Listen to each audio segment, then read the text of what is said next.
Hello and welcome back to On the Esky, a sports podcast where we talk about all the major sports from around the world for the week and give you an update on what's happening around the world. The boys are all back. Monkey's here. Peppy's here. Hello. And we have a special guest with us, the Ginger Ninja himself. Introducing. Hey, boys. Michael Stevenson. Hey, Michael. Fans of Grey's Anatomy, I hope you're tuning in because we have got the McDreamboat. He's here fresh from Puget Sound, checking in from Seattle, Washington. Rather getting out of Cove Adelaide. So Yeah, did a really got the good. hell out of there very quick, smart, and come join the illustrious crew on the Esky. Done very well. The Great Escape. Fled for the border. That was got there quick, smart. Driving day and night. Lovely to have you here. His first live appearance, obviously contributed to the show in the past. Yeah. Sean, what AFL correspondent, of course. AFL really extraordinaire. a shame that I couldn't be here earlier to sort you guys out on the AFL, but introduce myself a bit. Carlton fan, so long-suffering AFL fan. So we won't talk about that too much. Blues, New South Wales as well. So again, long-suffering. Ba-bow. And then NFL? Pat's fan in the NFL. So you boys were bagging them last week. I didn't have much faith in them either, but they come through. So keen to talk about that later. Has been a good week. Also a good sort of 20-odd years, so can't complain there. That's all right. Take the good with the bad. Welcome to the show, Thank you. Mickey the Steamboat Steamson. Sean, welcome. what have we got on the cards for tonight? So today we're going to run through, of course, State of Origin, the Game 3 decider. We've got a little bit of AFL news, and then we'll go into the week that was and the week that will be of the NFL. The NBA draft has happened. We've got some Formula 1, some boxing, some MMA, of course, maybe a little bit of EPL news. There's some cricket going on, and of course the Masters. So massive show with a lot to get through. A lot to go through on this week. Let's hit the ground running. We'll have a quick analysis of State of Origin Game 3. So Game 3 in Suncorp, we were talking about 30, 40,000 crowd, but they got the 50 that they wanted. Very convenient, Palaszczuk. Very convenient. Mal and Wayne behind that the whole time. I reckon. Indeed. 100%. And the Blues had to fly up on the day because of COVID restrictions. Had 50. Got in about 3 hours, I think, before kickoff. You'd have to think that would affect their preparation. It seemed to affect the Raiders when they played the Storm up there. So, it wouldn't surprise me if they, come straight off the plane. It's a bit hard to get up and G up for that. But no, they still did well. So what was the final score, Jimmy? So the final score was 20-14. Obviously, Maroons beating out the Blues, who, as we sort of mentioned last week, is very hard to win up in Suncorp, especially on a decider. So Yep. I think we said it's happened twice ever. So we're hoping... Twice in at least the last 30 years. I think we so. were looking at 10 years last week, but yeah. Well, it happened in 100%. 05 and in the early 90s, and I'm pretty sure that's it. 94, I think it was, but yes. So that early game on neutral territory in Adelaide proves decisive, doesn't Yeah, it? it Both teams win Had their to home sneak game. it, so. Yeah, last few years, that neutral Neutral game game. often seems to decide the series, even with the apparent, Paul Gallen, air quotes, worst Queensland side ever. On paper, hard to disagree with him. Obviously, the result, very different. Sean's wearing his Queensland Maroons jersey. Can I get your early insights into how you thought Game 3 unveiled? Well, leading into it, so one of the first stories out of it that with Xavier Coates out, no Broncos players in the Queensland side for the first time in a very, very long time. Surely ever. So, of course, Queensland win. They win Game 3, so they win the series 2-1. First time they've won the series in the last 3 years. New South Wales won the last two. 2 on a trot, yeah. I think the stat for the modern era since 2000 is 14-7 to Queensland. Yeah, So big 14. Queensland dynasty. And if you keep that math going the next 10 years, it'll be 2010. So I'm happy with that. 20 series wins, of course, to Queensland. But Hang we'll on. see how we go. I don't know what I'm having for breakfast tomorrow, and you're trying to predict 10 years of Origin. Settle. Let's have a look at the game, how it unfolded on Wednesday night. So Valentine Holmes, of course, scores early. Another very acrobatic try. Definitely targeting the side of Gutherson on the wing there, on the centres there. It was 4-4. Addo Carr just raced in and then got beat. So Yeah. didn't really need to do it. And they went up. Well, I think it might have been a little bit of Addo Carr being worried about Gutherson playing inside him because they went back there time and time again. They so, did. you know, Especially after Gutherson moved to fullback Yep. And then they had the replacement Yeah. off the bench. When did Teddy get hurt? It was pretty early on, wasn't it? 34th minute. I Okay, think. right. It was pretty early, I thought. It was early in that. I think it was in the 20s. 15 or 20. Yeah. No, I think it was later than that. Maybe. Anyway, we will find out. Have fun Googling that. No, it'll come up in the first half in a little while. But I think my point was going to be that Valentine probably should have scored 4 in this. He dropped 2 definite, and there was a third one where he had a chance but didn't get it.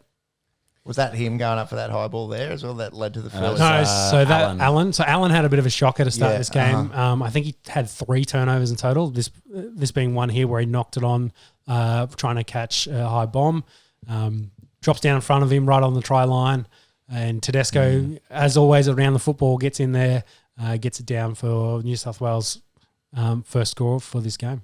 Clinical, isn't he? Yeah, right in the breadbasket there for Corey Allen. You probably should be eating those up at a state of origin level. He was probably the weakest of the Queensland side. Of course, just mostly through those areas. Otherwise, he was pretty good in the back. His positioning play was pretty good. Better than what I thought Holmes did in game 2. A little bit sloppy there from DCE. All he had to do. I think the thinking was he was offside. So he was kind of thinking if I pick this up, it's a penalty. So he was kind of in two minds what he should do. But, give Tedesco an inch and he's going to take it. Yeah, desperate from Tedesco. Harry Grant. Sean, you look very smart at this stage.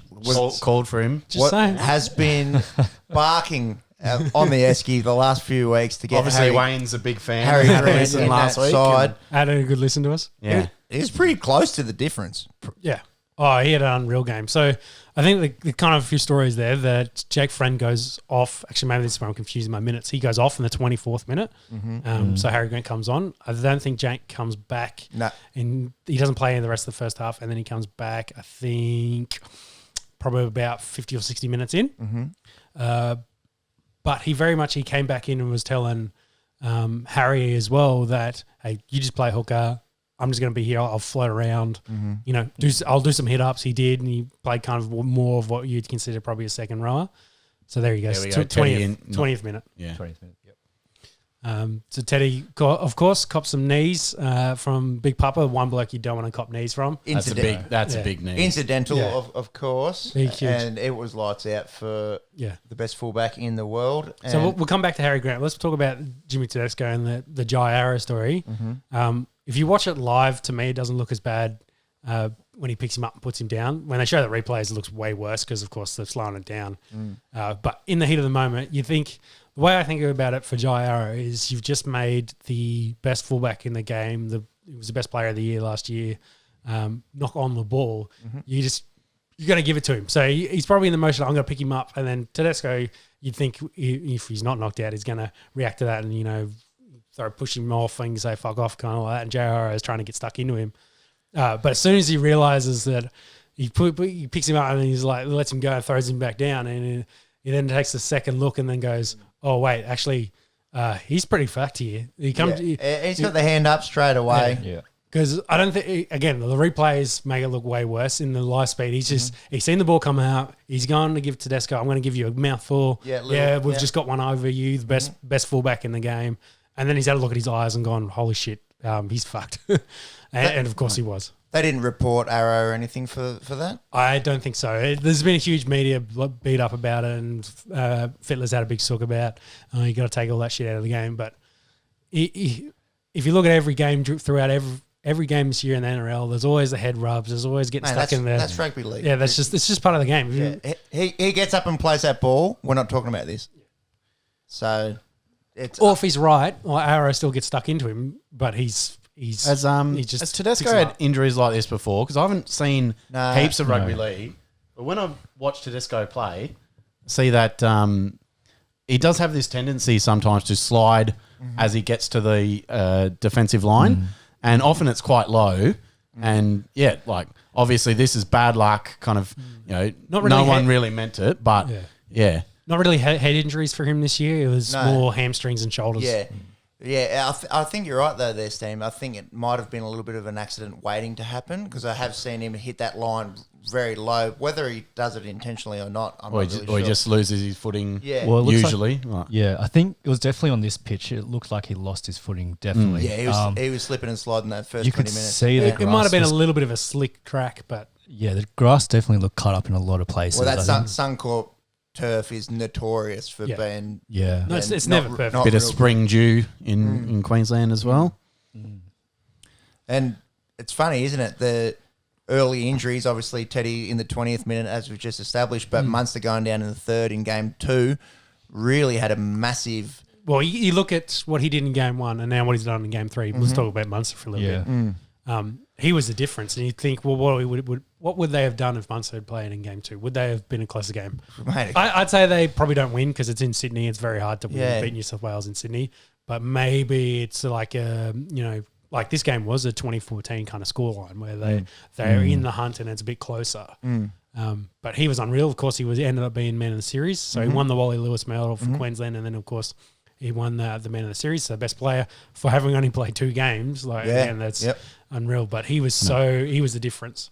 Prove you're an MVP by when you're not there. What happened? Kind of thing, wasn't it? Yeah, for sure. We've already established on the Esky that Josh Addo-Carr's the best winger in the game. Papali's the best prop. Yeah. Is Munster the best half? I wanted to talk about this because I've got a note about Whiting should play. We're going back to my Jack story. Jack. Whiting should play 6 because I think Cody very much didn't add much in this, and then he was playing inside Gutherson, and that was the wing they very much attacked the entire game. So I think I think I've got that right. Maybe I've got the numbers wrong, but Cody really didn't add much to this, and I don't think he added enough in game 2 either. Like he did score the try. He did set up another one, and then his kicking game was pretty solid. But outside of that, he didn't really do very much. And in this game, he did nothing. I think the side very much was given to Cleary to run it around. So it's Cleary's team, and Cleary kind of had a bad game. But you think Jack is a big 5'8", would be that kind of better player in that role instead of trying to play him out of position centre. Because in this game, he got absolutely no service. So Jack did absolutely nothing. Which doesn't help you when you kind of want that strike power out wide. So if you play Jack at 6, you then got the best 5'8" playing at 6 for New South Wales. He was the best player at 5'8" last year, had an unreal year, and that's kind of what you want to compete because you've got Munster on the other side, who's probably the best 5'8" in the game. Especially maybe he didn't have as good of a year as Jack did, but he's the more complete player. Yeah. And he scares you more. So if you want to compare the two, you want that comparison. Whereas I don't think Cody does that comparison to what Munster close does. to the line, within 10 to go, you probably want Whiten. Everywhere else, you'll take Munster, won't you? Yeah. Yeah. Yep. Well surmised. Big Papa. So there's kind of a couple of points I want to tackle that very much that contributed from what Wayne did. So there was a Harry Grant thing we were kind of alluding to and how they played Jake Friend and got him on and off and how they play. Bringing Harry Grant in late instead of early. So instead of putting... He's making a run on the highlights package now. That was his big bust, which I think then they get a repeat from this and I think they score in a few sets. But not putting him in game 1 where maybe he struggles and then he flames out a bit or he misses out. They put him in camp for 2 weeks, around all the boys, learn as much as you can, and then put him in game 3. He plays 60 minutes and he gives the best 60 minutes of his career so far. Queensland win. You can see the potential and you can see the future there. Very much similar when we were talking about last week about Papali with the front row. Papali played the first 20, played the last 20. And New South Wales absolutely dominated in that middle section. Whereas in this game, I think the benefit they had Welch, so they could change it up a bit. But I think Papali went off in the 20th minute and came back on in like the 30th. So he had a short break. And then he played, I think, from the 30 through to the 50-odd, let's say. And then had another short break, and I think he played the last 10. So, yes, you're subbing him a bit more, but he's then in those impactful minutes where he needed to be. And then Lindsay Collins, Welsh had an unreal game, and they both played really, really well. I think Lindsay Collins had, besides Papali, had the next best game for the forwards. So, They were just dominant up front, and they really took away Haas and Safidi, who was excellent in game 2. Yeah, he did nothing in this game. Yeah, Very quiet. Should have been dry. Yeah, there's one of the certain Valentino drops. He had multiple opportunities, I think, Holmes. He needed maybe a few. Hard pick up. That was a hard pick up, that one. He maybe needed a better quality ball, but the one that comes up after this hits him square in the hands and he should have scored. When you're on, you gobble them up, don't you? Yeah. Just going back to Lindsay Collins real quick. So he played 40 minutes and he ran 75 post-contact meters. Yeah, Post contact. Yeah. He was dynamic. What do you have total? You got total run meters there for Lindsay? 161. Yeah. For a bench play. Off the bench. Yeah. That's massive. For Queensland, the only guy who beat him was Dan Gagai at 169. And Gagai had played pretty well. He's he gave a lot of opportunity to Holmes, which they didn't capitalise on. But he just had him at 6 and 7s out there, and especially when Isaiah Yeo wasn't. You've got in this game, Gagai is probably the best centre because he's probably the only one playing specialist centre. Hates Origin as well, doesn't he? Hates an Origin game. But he's facing up against the second row for the last 60 odd minutes of this game, and had an unreal. I mean, kind of Val Holmes is probably much better defensively against Addo-Carr. He was clearly dominant last week. Outpointed Sammy far too easily. Big time. But much better matchup. Yeah, Holmes much better defensively against Addo-Carr as well. So kind of neutralised the threat that New South Wales had and the advantage they had in game 2 on that side of the field. So to finish off the points that I was trying to make, I think Wayne had an unreal plan to this game. New South Wales, I don't think did. I think they came in with game 2's game plan, which didn't change enough. And Target Ben Hunt, and he wasn't there. Yeah. Good omission. Yes. From a Dragons fan. So I think, but again, I think we said it last week as well that you learn more from a defeat. So Queensland definitely went away, learned what they needed to do, learned where they needed to improve. Of course, tighten their scrums up. It was interesting. Fatty was interviewing Wayne before the start of this, and he asked him about the scrums last week and if he had looked in and sorted it out, and he's like, "Yeah, we've sorted it all out. It's all good."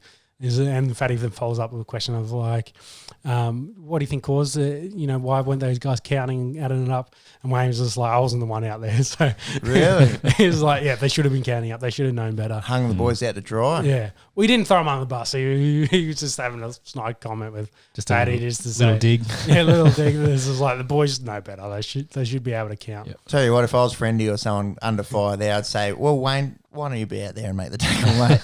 Yeah.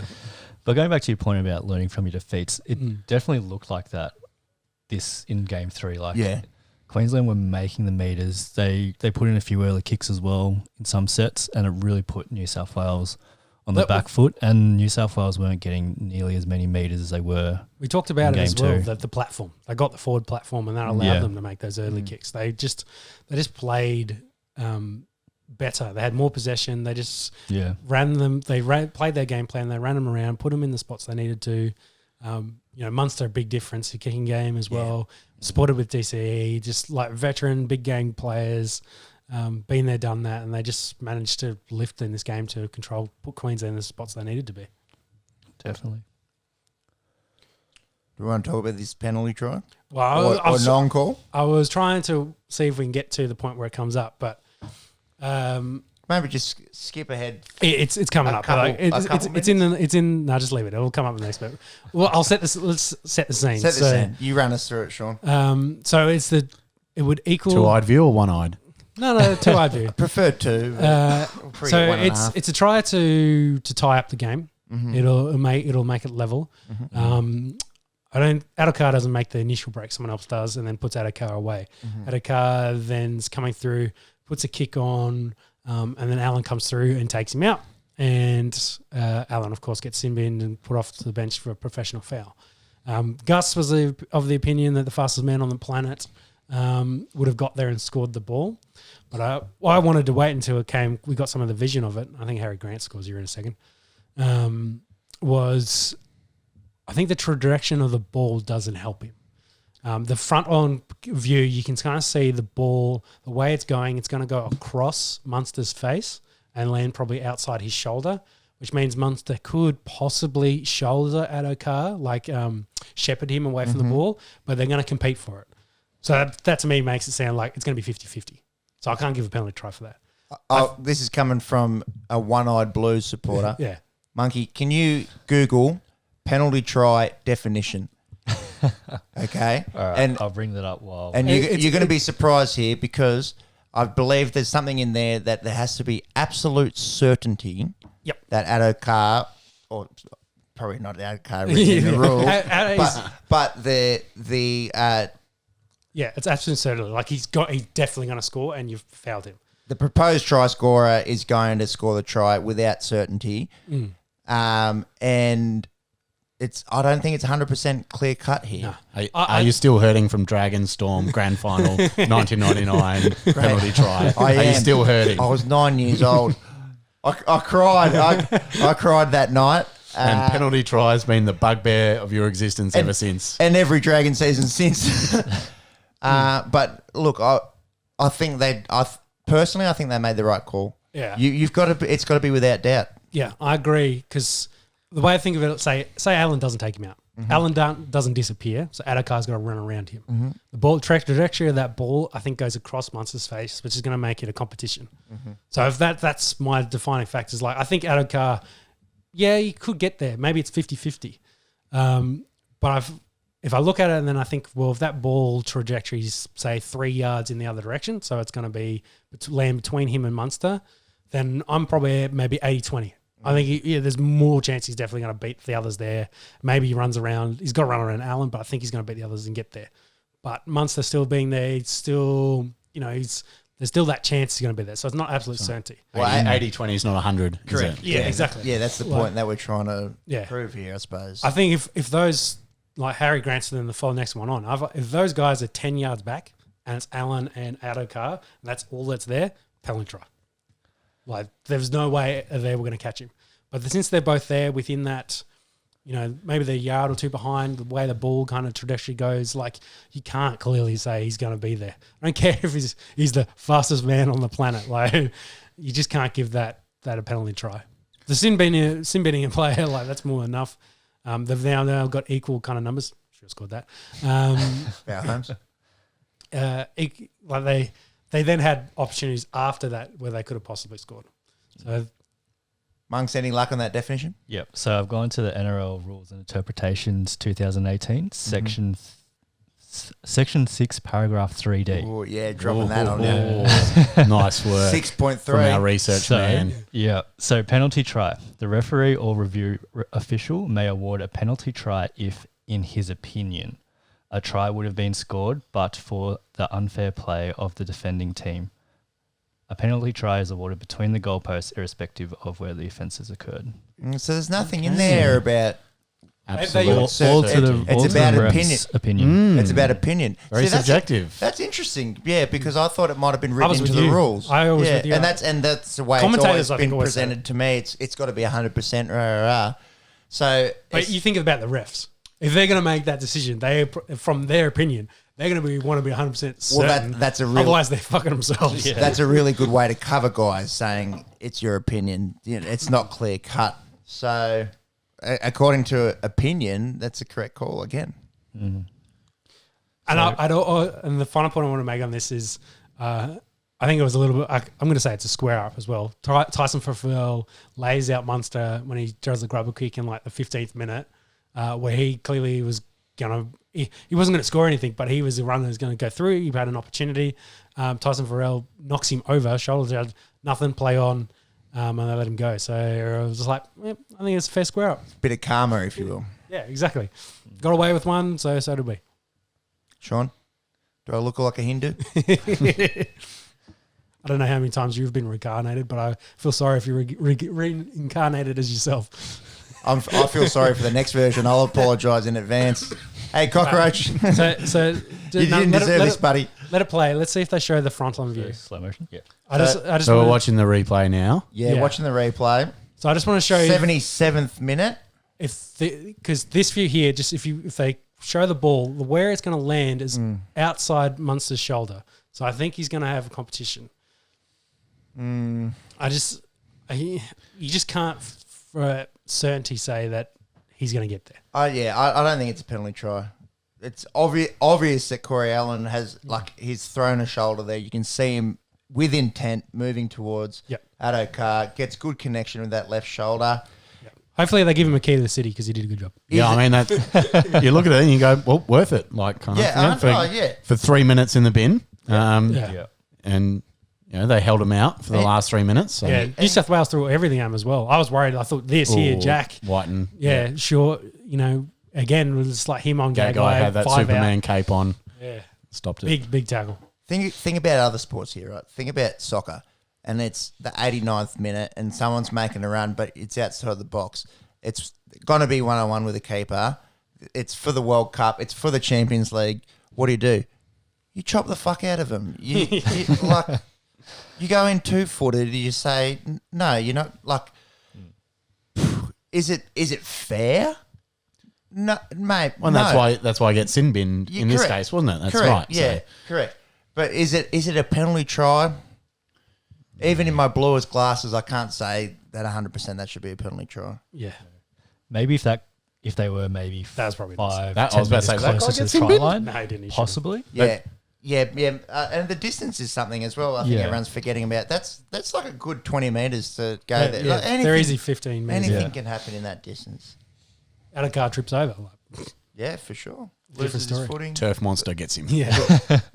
The Suncorp sniper. Yeah. Yep. So some of the other stories that came out from this game, there was talk about why wasn't Ryan Pappenhausen on the bench. So, they could have covered Jimmy, covered Tedesco when he gets injured. It would have helped.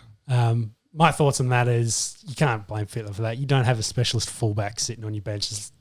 In the unlikely event that Tedesco gets injured, you're going to play him. Was the Pap 100% medically cleared? Was he a healthy scratch? Maybe even if it was 90%, I don't think he put him in there. I mean, you've already got 2 specialist fullbacks in the team, right? Yeah. So, Exactly.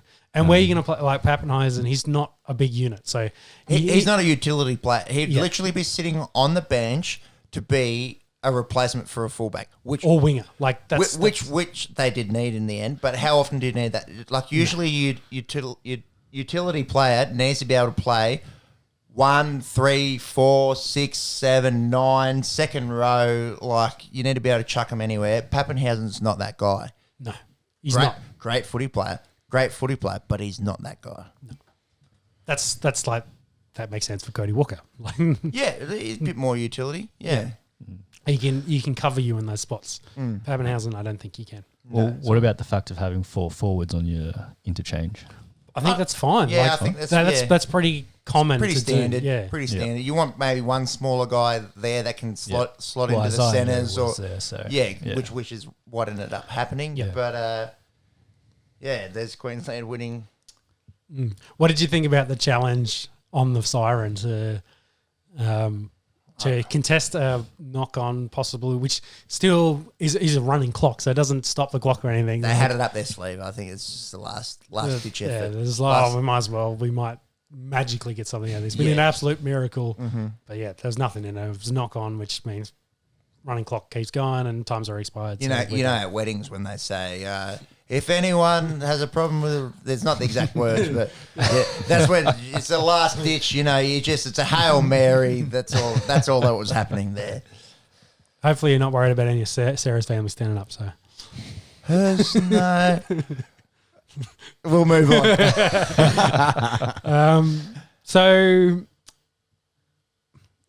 Before we look at maybe next year's series and the future of these two teams, what did you think about DCE at the end, taking a massive shot at everyone, just saying on behalf of the worst ever Queensland team, thank you very much? Nothing wrong with it. That puts fire in your belly. Mic drop, that's the best. Yeah, people talking shit about you. Well, we were doing it. And on paper, you could say... I wouldn't say this is the worst Queensland team either, because my thoughts are... Most inexperienced. Inexperienced, yeah. Definitely that's fair. That's fair. Yeah. Was it 14 players or something that debutants in total, yep. Yeah. So, inexperience there, isn't it? Yeah. But they're not the worst team. Because my point is, you got DCE and Munster in there, who probably, if there's an Australian team, are probably your halves. Yep.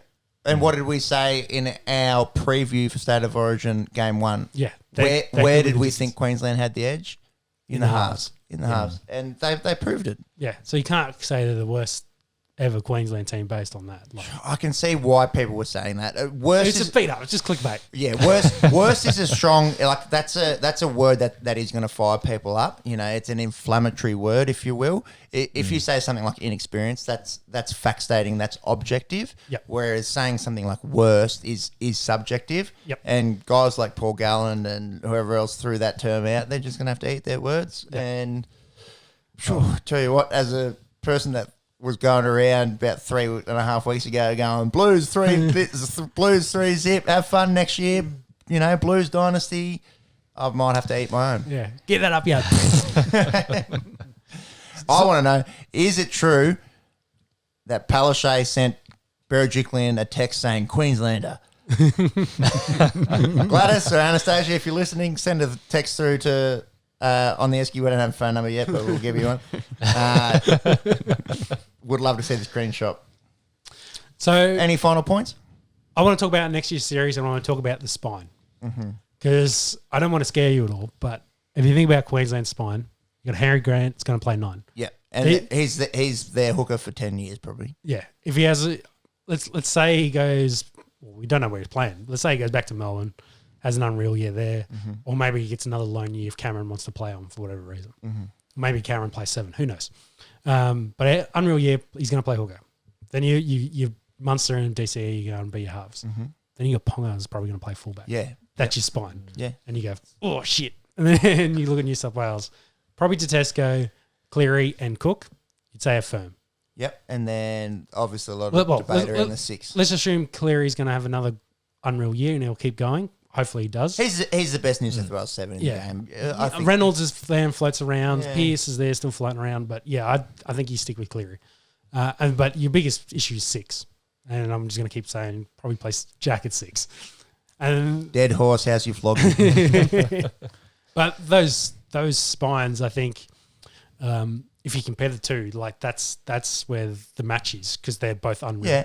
Like if they're both healthy and they're both at their best, those 2 spines are unreal. That's what gets me excited about coming next off year. the back of a Queensland win. I don't think there's much difference in talent between those 2 spines. Yeah.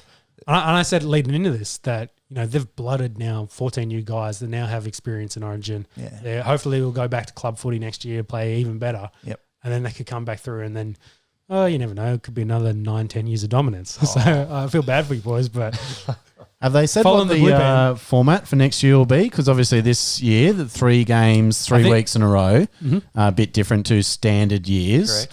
Are they going back to every 3 weeks next year? Have they made a call? yeah, I think the plan is to go back to normal. But again, that's pending on COVID. So I think it's all going to be normal season. But yeah. Did you boys like the 3 games in 3 weeks? I've got to say, I really enjoyed it. You know, you keep that buzz going throughout. My issue was game 1, I think. Yeah, was game 1 was putrid. poor. Like it was like from a You could tell the boys they'd come off Mud Monday. They hadn't played footy in a month. Like they'd only been in camp a couple of days. Game 2 much better. Game 3 kept getting better. So I think after they had 3 weeks of solid training, like they were in it again. And you said like earlier with Harry Grant, he was in the camp around the lads for 3 weeks. Yeah. You don't get that chance. no, and Otherwise, he would have felt so a part of that team. Yep.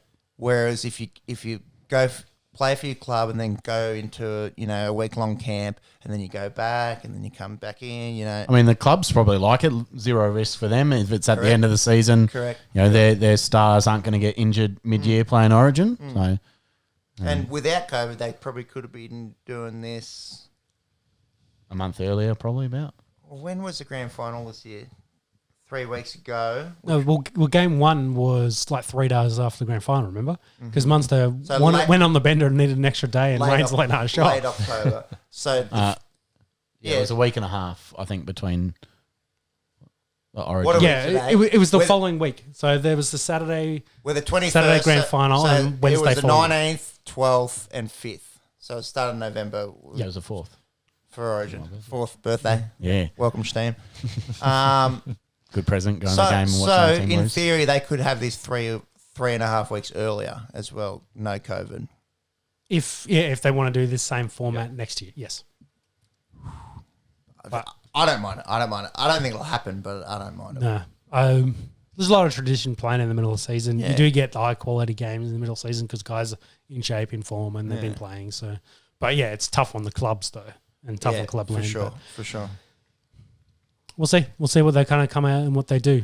Broncos won't suffer. Yeah, well, they didn't this year. Hopefully, Kevin can. If Kevin survived, I'm not sure if you guys saw some of the footage of him outside the stadium as everyone was leaving. So hopefully, Kevin Walls is still alive. What footage are you referring to there? He was getting mobbed by the Queensland supporters after they were very happy, him and Corey Parker. So hopefully Kevin got out of there. Monkey, can you look up and see if there's any news on Cody Walker? Because that's the one thing I'll finish off. Because they didn't show any replays of his injury. Because I'm assuming they saw it and was like, "Ooh, that looks bad." I'm assuming it was head or neck area. Looks like Crichton kind of, spears across. He hits him straight like in the shoulders, and I don't know if they bent like his whole neck back or something like that. Like it could be bad. So unfortunate friendly fire victim. Yeah, there. Wish Cody all the best. Any news there, Monks?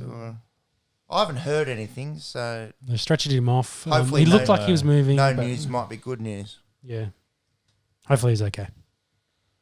And it's all just precautionary. No real news just yet. Nothing there. All the best to Cody. Obviously, quite a sickening injury, but hopefully he's all okie dokie. Yeah. I think it was just a hard knock. Yeah. Fielder said that Cody was on the phone to his missus. Perfect. After the game. What you want to hear. Yeah. All right, so I think that'll wrap us up for State of Origin for this year. Go Queensland. I think a final stat did I say it earlier? Yeah, I did. The 14-7 to Queensland since 2000 that they've won the series. And on that mouth, they should win 6-3 in the next 10 or next 9 to round it out to get to that 2010. Next segment. But anyway, moving on. We've got the AFL correspondent here, so I might just hand straight over to Mickey and say, in a huge week of news.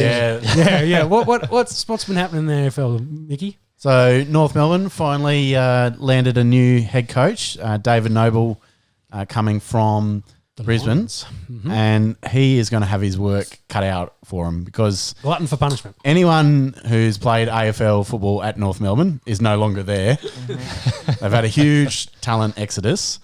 A few kind of being in Adelaide, I heard Michael Voss is a assistant coach at Port Adelaide now and was previous head coach at Brisbane. He didn't want this job. He re-signed with Port Adelaide. So, not a lot of people seeking this head coaching opportunity out, but you'll have a few early draft picks to work with, a few young players to mould, but certainly they'll be around the bottom 4 for the next couple of years. Very much in a rebuild at this point. I might not put it so eloquently, Steve, but would you say he's inheriting a shit show? Yeah. Okay. I think since it's Brad Scott, one of the Scott brothers, since he left, they have had no idea what they are doing. And Damien Barrett, one of the chief correspondents on AFL.com, who's a North man himself, repeatedly gets stuck into his own team just about how they have no idea what they're doing. And you can see this year, Sean Higgins, probably the best player, he's gone. Ben Brown, four times over 60 goals, he's gone. So I think basically Ben Cunnington, think about good players that are still there. Ben Cunnington, he had a shot back for most of the year. Jack Zeeble and Robbie Tarrant. 3 good players is all I can think of off the top of my head. And then a lot of young kids to work with. Got Jaden Stevenson come across from Collingwood, Rising Star winner a couple of years ago, but really hasn't done much since that Rising Star season. So whether he can perform better in a new environment. Got to disable sports bet. Yeah. Shout out to Jaden. Exciting young player. We won't harp on too much about It's North Melbourne, so it's going to be obviously a It's rough. probably longest anyone's talked about him for in quite a long time. Shout out to our 30 listeners. All right, so I think we're going to move across. How about this 2K ad? This it's getting pretty close to looking real. The games are definitely improving. Oh, Big Bob and Marjanovic looks like the. Maybe not in the Madden games or the EA quality. And No, dude, have you played the new Madden? I haven't. It's like no different to the gameplay from 10 years ago, but the graphics, like you can see the veins on the dude's arms, the sweat. They got the. I'm really glad you said arms. No. That's what I play after Madden. Anyways, moving on. No, unreal. Oh no, this is an actual NFL football. Yeah. So that's how good the graphics are these days. That it is confusing me. PS5, hello. It's virtual reality. We'll ask Rogan about that. We won't get too deep. We'll stick to what's going on in the real world of sports. Moving on to the NFL. Yep, across the giant pond, and we will talk about the NFL. Let's go into last week's games because we haven't actually had a chance to talk about them yet. Where do you want to start? Did we talk about the Thursday night game? I feel like we did. I think yes. we did it Friday last week, didn't we? So we covered that. Mm-hmm. So let's go through Sunday's games. James? Yep, I'm still on the NFL back here. Give me a second. The old Carlton dry fire. Yeah, I'm getting the red ring of death as well. So skipping straight on to Sunday. Yep, go straight to Sunday. Yeah. So first game of Sunday, Houston losing to Cleveland at home. Cleveland up 10-7. Big defensive battle. Obviously, the Super windy. Yeah. game. So I think we said unders in this as well. Yeah, well, we got that. I think, the game actually got delayed a fair bit because of 35 minutes or something. Yeah, so inclement weather. Baker threw 132 yards and they win this game. They rushed heaps though. Nick Chubb first game back. You ready for these numbers? Yep. 41 rush attempts, 231 yards. Chubb and Hunt both go over 100 for 19 carries. Yep.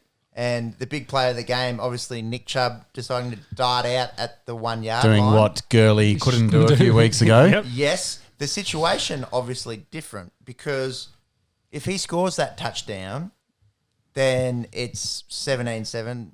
They're still up still two up. scores. You're still up 2 scores. It's different to going a field goal up and then giving the ball back. Or one score up, like a touchdown. Or Yeah. six. True. So I can understand why he did it. I think he maybe moved it from a 90%, 95% chance to 100%. 100%, but yeah. We'll kneel it out and we're all you good to can go. go out and kill the game, but what are they going to do? Score twice with 20 seconds to go or whatever it was? When it's blowing sideways and you can't throw the ball. No. Yeah. So there would have obviously been a lot of pissed off fantasy players or bettors. I think the line in that game was 3. Yeah. So 3.5. Anyways, obviously that's not going through Chubb's head. He's team first. He's trying to win a game, but I imagine there would 6-3 now, Cleveland. Yeah, So sneaky good. Yeah. They're sneaky good. I think Sneaky still good. got a few games against Pittsburgh and They're not Baltimore in their division. So they're not for real. they have to win a few of those to prove that they're playoff contenders. But with that record, you'd think they're in a chance to sneak through 7 teams obviously I mean, available this keep year. playing at home, run the ball when it's super windy, get into snowy conditions a bit later. So they've got a good formula for their home games. Yeah. And that kind of, Pittsburgh's outside stadium as well. Baltimore's outside stadium. So good formula for their division. And you feel for the people of Cleveland. Like, just come on, Browns guys. Get it done for them. I'd say, though, you'd want Cleveland to be doing more against Houston. Like, Houston's bottom of the barrel. at the No, moment. obviously Houston fell to 2-7. We'll see. I don't think Cleveland's for real. You can't They're argue. going to make the playoffs, but of those teams you're just listing, I don't see them beating either the Ravens Can't argue with or Steelers. I mean, long time since you could say they're even in the hunt. So Yes, yeah. they're going to be happy about that. They're going to be up. Indeed. Next one, Monkey. Moving on. Yep, so moving on, we had Detroit at home beating our Washington football team 30-27. This is a good game. Yeah, good game Yeah. for our undercover toilet bowl. Detroit, you blink, they're 4-5. Yeah. And they They've could got have talent, had a haven't better they? record as well. They Well, had, DeAndre Swift dropped that ball early on to win a game. I mean, they're almost as bad as Atlanta and Chargers for blowing Yeah, leads. indeed. Like Detroit could be 5-4, 6-3. Like we could be speaking about them in the same vein This as is we were speaking. This was the first game that they'd won at home this year. Yeah, Like, right. Yeah. So it's all been on the road. Yeah, and I think they said it would have been the 8th or 9th time that under Patricia had they lost, blowing a 10-point lead. Jeez. So Falcons-esque. because I think they got up 21 and Yeah, they did. Yeah, and then football team mowed them down until Prater then hit the winner. hit a how winner far was on. that from 59? Yeah, it was a long one. It was a long Yeah. one. Brady's got a huge Which I think he only got into range from a roughing the passer, 15 yards on Chase Young, the number 2 Coach pick. killer. So I suppose it's been all right for him, Like, but yeah, that killed because they only got Coach. the ball back with less than 30 seconds, Right. like to get into range and kick the field goal. Like, yeah, killer. The story for penalty. Washington, though, Alex Smith is Had looking good. 390 yards, if you don't mind. In Yeah. that. No Look- touchdown passes, but really spread the ball out well. He's getting better. So Yeah. he's Oh, looking yeah. looking like Alex Smith of pre-injury. So that's he- good to see from him. Reckon he'll get comeback player of the year? If he keeps playing and finishes Or the year. Teddy Bridgewater, contender as well. The Teddy's hurt, two of though. them. Teddy's hurt. What? Yeah. What was Teddy hurt with last year? Why? ACL. Oh, no, Was he, it No, that was, No, no, no. that was a played- year before. He, Before. It was the year before. So He played for Saints last he year. broke his leg, and it took the same kind of thing as Alex Smith, Uh-huh. number of surgeries. He backed up Breeze last year, Yes, stepped in when yes. Breeze hurt his thumb. So he but this is won't- the first he time he's won't be- actually been a starter Does for that- about 4 years. Does that make him eligible for a comeback? It's I think it's one of those other things. It's like the penalty try. It's subjective, I think. Yeah. Down to the I think- opinion of the adjudicators. Yeah, I think they've given comeback players to like people who've just had a crap year and then come back and had a good year. So, he's had a comeback. He's been in the league the whole time. What were we saying about opinions before? Everyone's got one. And, Oh, he should. Alex Smith should be in the running if he keeps playing the way he is. Like if he keeps throwing almost 400 yards and spreading the Yeah. ball around, Yeah. he's making Washington competitive, which is good. Yes. Because in that division they've Still- still got a chance. 2-7. Probably only got to win 5 games to Yep. Yes. host a playoff game. It seems like that. Anyone want to give a shout out to Matt Stafford? Had 276 passing yards on 24 of 33 for 3 touchdowns, no picks. Yeah. Pretty clinical. He's been having a pretty good year. Quiet but good year. I had big Marvin Jones on the bench. He had 8 for 96 and a touchdown. Classic. Still managed to win my fantasy matchup by a bee's dick. Monks, what's our next game? What was the next game? Yep. So next up, we had Green Bay at home beating out Jacksonville 24-20. Underwhelming. Yeah. I think, well has Scary. Jackson found a quarterback in this, what's his name? Jake Luton. Luton. Jake Luton. Luton, yeah. yeah. Damn. He was 8 of 35, 169 yards. 8 of 30. 18. Oh, Apologies. 18 of 35, so around about that 50% mark. 169, 1 touchdown, 1 pick. and they got a big play on special teams. They had about a 90-yard punt return. They did. Tell you what, they did do well. They run the football well. James Robinson. Well, yeah, he's been good for I them. think he's 5th in the league Yeah. for rushing. So I Got a think bad he's shoulder at was the he moment. undrafted? Undrafted rookie, I So, believe. yeah. Yeah. He's You know, compared to Fournette, who was a number 4 overall pick or something. So getting good value out of an undrafted guy for yeah, sure. indeed. He had 23 carries for 109 yards.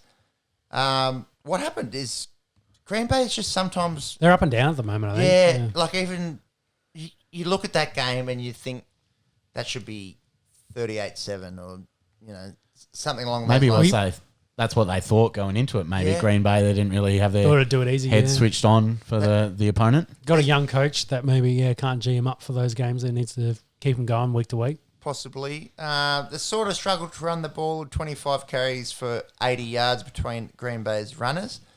I suppose they go to 7-2. Their record speaks for itself. Still number 1 seed in the NFC. Yeah. So Still motoring, so That NFC is it.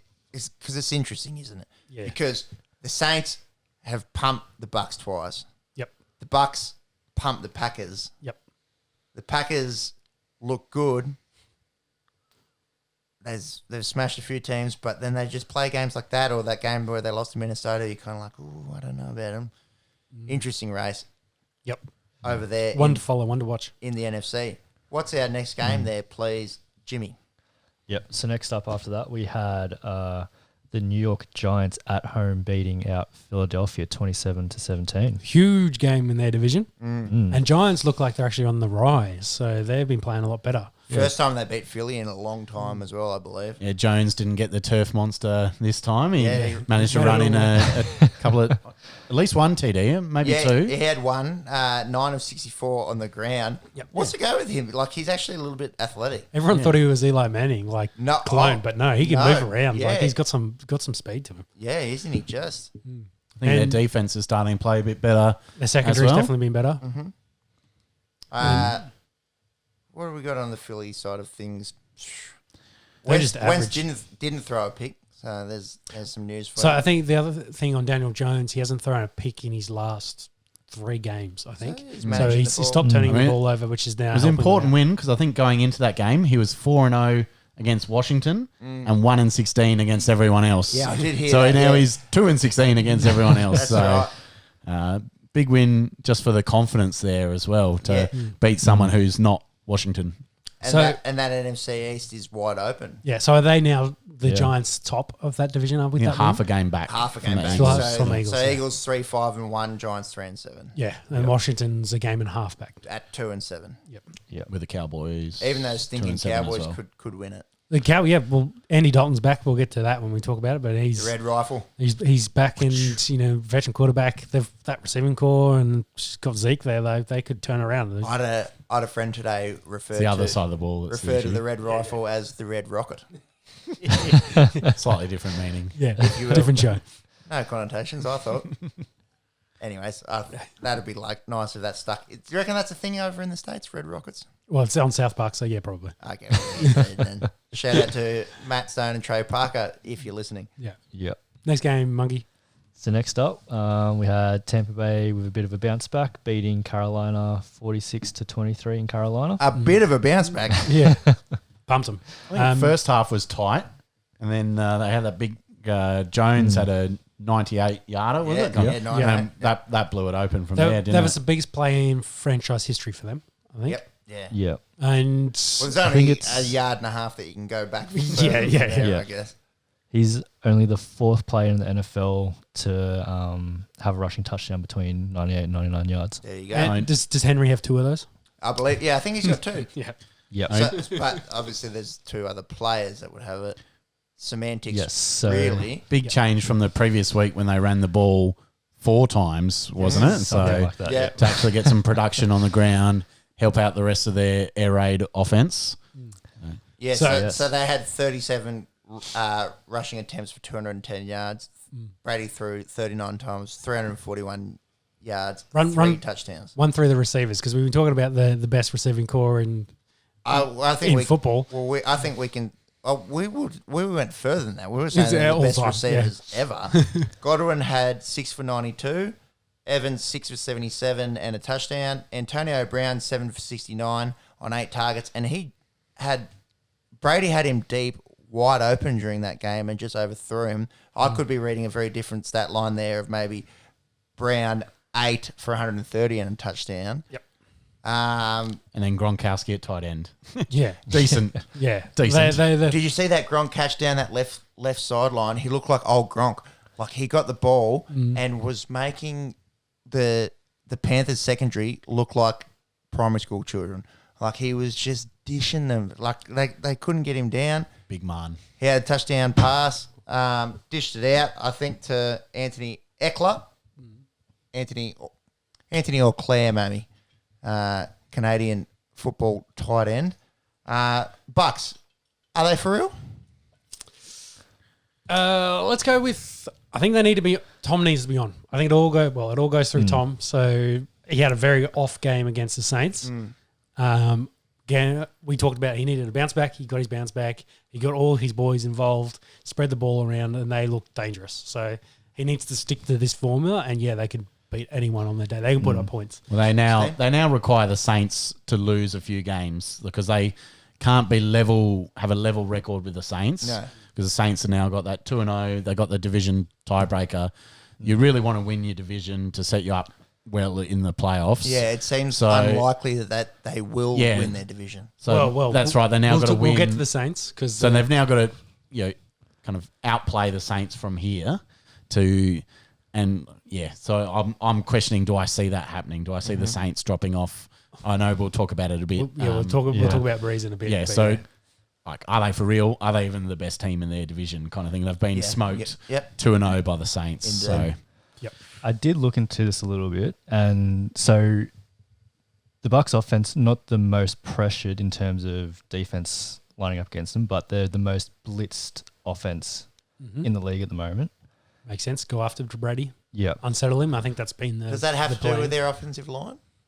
It's above average, but I think there's been a game plan, I think, in the last couple of years for Brady to get after him, you pressure him. That's very much what Denver did in that run to 2015. I suppose to get after unsettle him, get in his after face. anyone. Yeah. Yeah. yeah. I don't think their offensive line's bad. Like Wirfs has been a good pick. That Ali Marpet, he's a He's killer.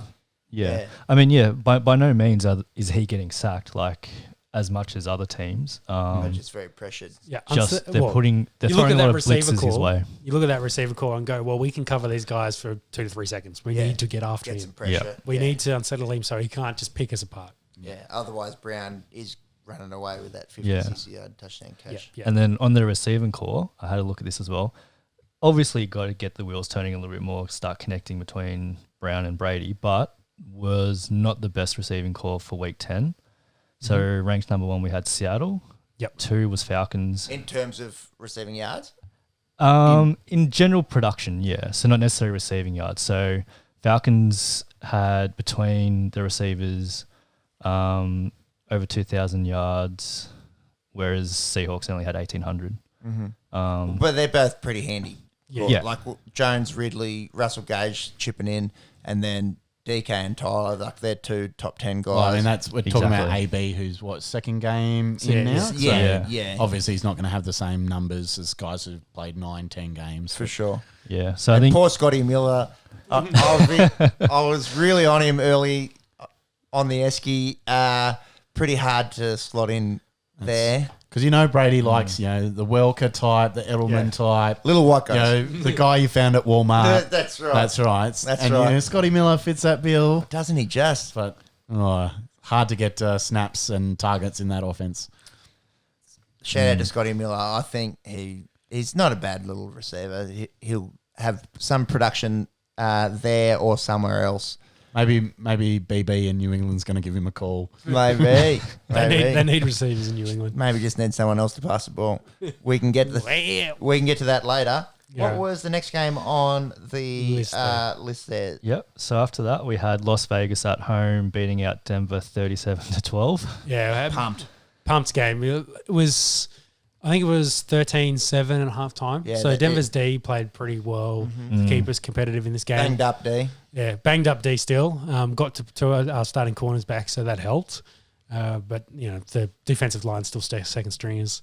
But the big story was Locke throwing 4 picks. Yeah, So pretty hard to win when you throw the ball to the other team 4 times. he was getting blasted, so he's got a rib strain and bruising on his abdomen. So they talk about whether he'll play or not. And compared to what Breeze was playing with the week before, you better bloody well fucking play, because if Breeze is playing with cracked ribs. Who was it? Jeff Driscoll that would back him up.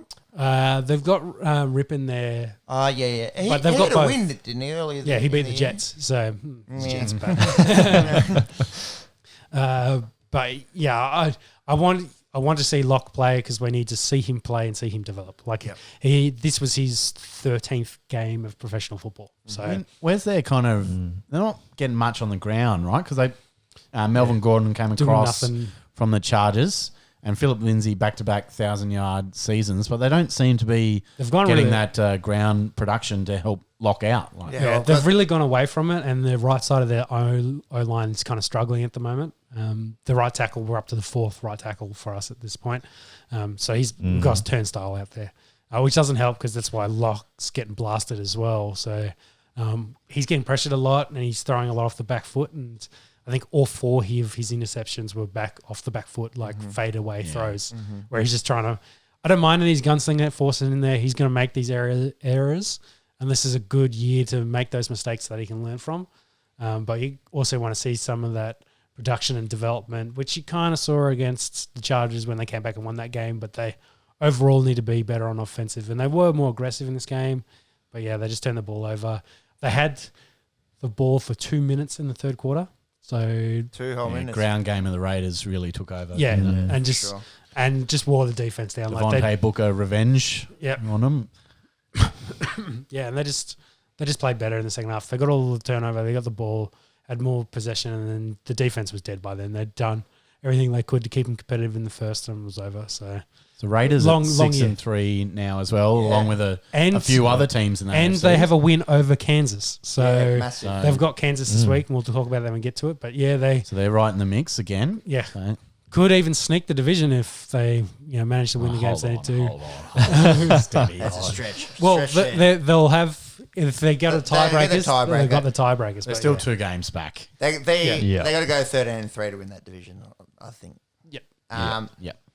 So back to your point there, Steam. The Broncos run the ball 19 times for 66 yards. Melvin Gordon, not bad. 3 and a 46, bit per carry, isn't it? That's not yeah, enough. it's not much. On the contra, that's not a word, but you know, I was trying to go for a little bit of French influence. It is a word. It sounded more Bergen, but anyway, keep going. Raiders, if you don't mind, 41 rush attempts, 203 yards, 4 touchdowns. So 5 yards per carry there, isn't it? So Yeah. Killed him. Thanks for coming. yeah. Devontae Booker, I couldn't be happy with Josh Jacobs for my fantasy team just getting 112 and 2 touchdowns. He's getting pilfered by Booker. The problem is Booker's getting more involved, and they're trying to manage Jacobs' minutes too. I think so, yeah. Well, Jacobs had a good 10, 11 games, started last year and then got that wear and tear. Yeah. Didn't finish the season and the Raiders really suffered because of it. And he's not So it's that smart to manage him. prototypical really big workhorse. No, Like when you think of like a Derrick Henry sort of, Yeah. you know, I mean, no one. defensive end size running back. Like I often think Jacobs is bigger than he is, and then you Yeah. look at him and he's not even like Adrian Peterson size. No, So that's he's right. like 5'10", 215. Like Yeah. he's like a traditional running back size. So they obviously want to manage Protect him a bit. Yeah. He still And- runs the ball 20 times. Yeah, Yeah. he had shoulder injuries, I think, to finish up last year. And I think they're managing a bit of a shoulder injury to start this year. So they're just trying to, they And need him in a healthy, game where they you need get him in the out, back end. when they get ahead by 20 points, you can put your second running back in there, can't you? And when you're still getting production out of him, Yeah. You just get that foot and you just take it off the gas a little bit. Yeah. It'd be interesting to see how they incorporate Booker against Kansas City, if they do at all. So We'll get to that We'll get to that. shortly. What other games do we have on the weekend there, Monks? Yep. So after Denver, Las Vegas, we had 1 second, it's refreshing. We had Miami Dolphins beating out Los Angeles Chargers 29-21. Tua. so battle of number 5 versus number 6 in Yeah. the draft, Tua Yeah. and Herbert. Tua's 3-0 now since he Yep. got the starting job. yeah, and Miami 6 and and 3. 6 and One of 3. those Yep. many AFC teams on 6 and 3. Did Finns score again on defense special teams? Yeah, I'm pretty They- sure it's 4 in a row. They had I think it's 4 blocked games. punt. Blocked punt. Oh, Yeah. it set them up at like the 1 or the 2 or Yeah, something. So maybe yes. they I don't didn't think they score scored, but they scored off straight it, off But they it. got a big play on defense. Yeah, Yeah. They had a special block punt. teams. Block punt. Yeah. So, I mean, They good recipe for a rookie. Keep getting big plays out of the defense and special teams. Put him in favourable spots where he doesn't Yeah. have to do too much. And just capitalise. And Yeah. Miami Patriots, I mean the Miami Dolphins, yeah. very well coached under Flores. Last year they were horrendous first half of the season. Yeah, really So see bad. how far they've come in Yeah. 18 months. That's massive. Yeah. Well, they tried to trade away everybody so they could get And- some more guys in, and they run the ball a lot better this year as well. So they've got some more options there that Yeah, are certainly. helping support So- Tua. Bloke by the name of Salvin Ahmed, 85 yards and a touchdown. Not a bad little run of the football from him. Yeah, another undrafted I mean, running back. their defense is sneaky good. Their Yeah. corners in Howard and Jones, who came across from Cowboys. Yep. Up there. Good with, corners. Yeah, up there with the best corners. And Duo. Flores is a defensive-minded coach as well, so he's got them playing well. I think Howard's got 5 picks Really? this year, so he's second in the NFL for interceptions. They get so turnovers. yeah, he's having a good season. How's their pass rush? Like, who they got up front? Their leading pass rusher is A guy you would never heard of. Ogba. I looked this up. Yeah, Ogba come across from Browns, I think. Emmanuel Ogba. Yeah, that sounds right. 8 sacks or something. Yep. He's- Yep. Yeah, so he's up there. Like He I had think, one on the weekend. I think TJ Watt and Donald are leading with about 9.5. So he's not far off the lead. So he's getting good production. Little segue. What about Aaron? What a man. absolute man. From the inside, 9.5 sacks. Anyways. When you're getting double or triple pretty Yeah. much every play. I think he got 4 against Washington when they were a mess one game, but yeah, still. Ridiculous. So to finish off on the Finns, do you think they can sneak that division from Buffalo?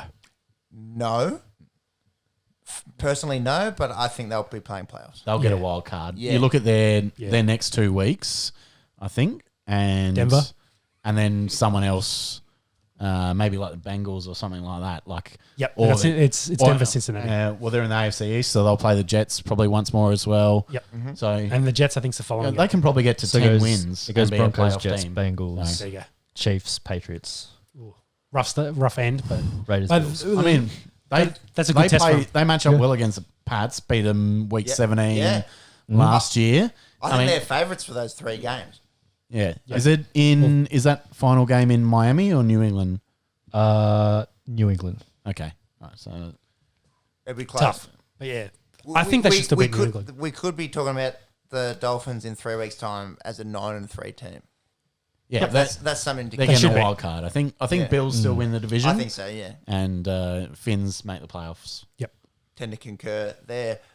What else do we have? Keep rolling. Was there the game of the round? Or? Yep. Well, speaking of the Bills, we had Arizona Hail at Murray. home beating out the Bills 32-30. Hopkins with those massive hands just getting up there and Vice. yeah, Triple coverage. Yeah, Yeah. 3 Coverage. defenders. So, in case you missed it, the play of the season, shall we say, occurred.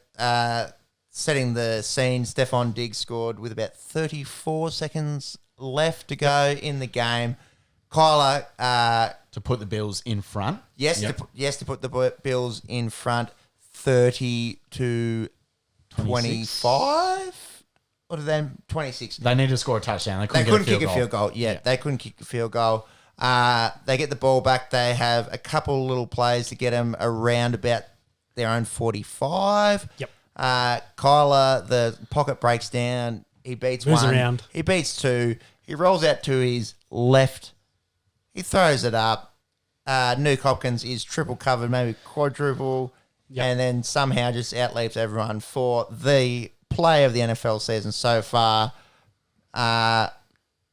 Unbelievable. What a trade. Cards win. So, definitely. What happened in the rest of the game? I mean, rough for Buffalo Yeah. supporters. You Yep. know. Yeah. So I think, They slipped to 7-3. yeah.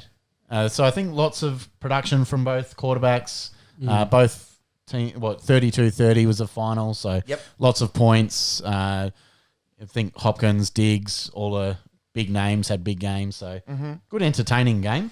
Yeah. Diggs again leads the league in receiving yards. He had 10 of 93 for a touchdown. Yep. Little Cole Beasley, he gets involved. He had 11 for 109 and a John touchdown. Brown had a nice game I as mean, well. they're not Yeah. they're not up there with the Bucks, but a good mix, a good, good- variety, a good receiving you got core. Diggs, Brown as that kind of deep threat, speed burner. Beasley is the kind of third down, you know, kind of between the hash guy. And he had a quiet game, but that Dawson Knox is developing as a tight end. What concerns me about the Bills, their run game. Their run game, big time. Yeah. Like Zach Moss, I think had 8 yards, and I don't know what Singletary did, but Zach had 7 for 20, but Josh Allen often leads the run numbers for the Bills. Can they really bother really good defenses coming into the stretch? That is my concern for Especially- them. what was Singletary's numbers? Singletary had 4 for 15. Yeah, like they got nothing out of their 2 running backs. I mean, when so. you think about Buffalo and where they are, like where they have to play their home games, Freezing. you want a good Pound the ground rock. game. You want a good ground game and a good defense, which is sort of been the way Buffalo has played it in the past. Obviously, their air attack this year is much improved. Their defense is sliding. You know, that's not as good as it was last year, It's no. not that old Buffalo stingy defense. I love the story. There's a long-suffering fan base up there in northwest New York. But Do I see them going deep this year? Probably not. That's right. You see, I think they're going to win the division, as we've talked about. Mm-hmm. You just see, are they going to beat the Chiefs? Are they going to beat the Steelers? No. They'll compete, but I don't think they beat them. And probably very much the same story for the Cardinals. I think they're going to play playoffs, but I don't think they can match with those top teams. Well, really difficult division for one. The Cards improved to 6-4 over there. Speaking of running, so that was 6-3. They dropped to 6-4 today against the Seahawks. Apologies. Getting ahead of myself. Speaking of running games, they run the ball 35 times for 217 yards. I think they've got the dual, number one offense. Yep. Yeah, dual both attack on the ground and overall. Yep. Yeah, right. Yeah. Well, I think Kyler for all rushes is like 7th.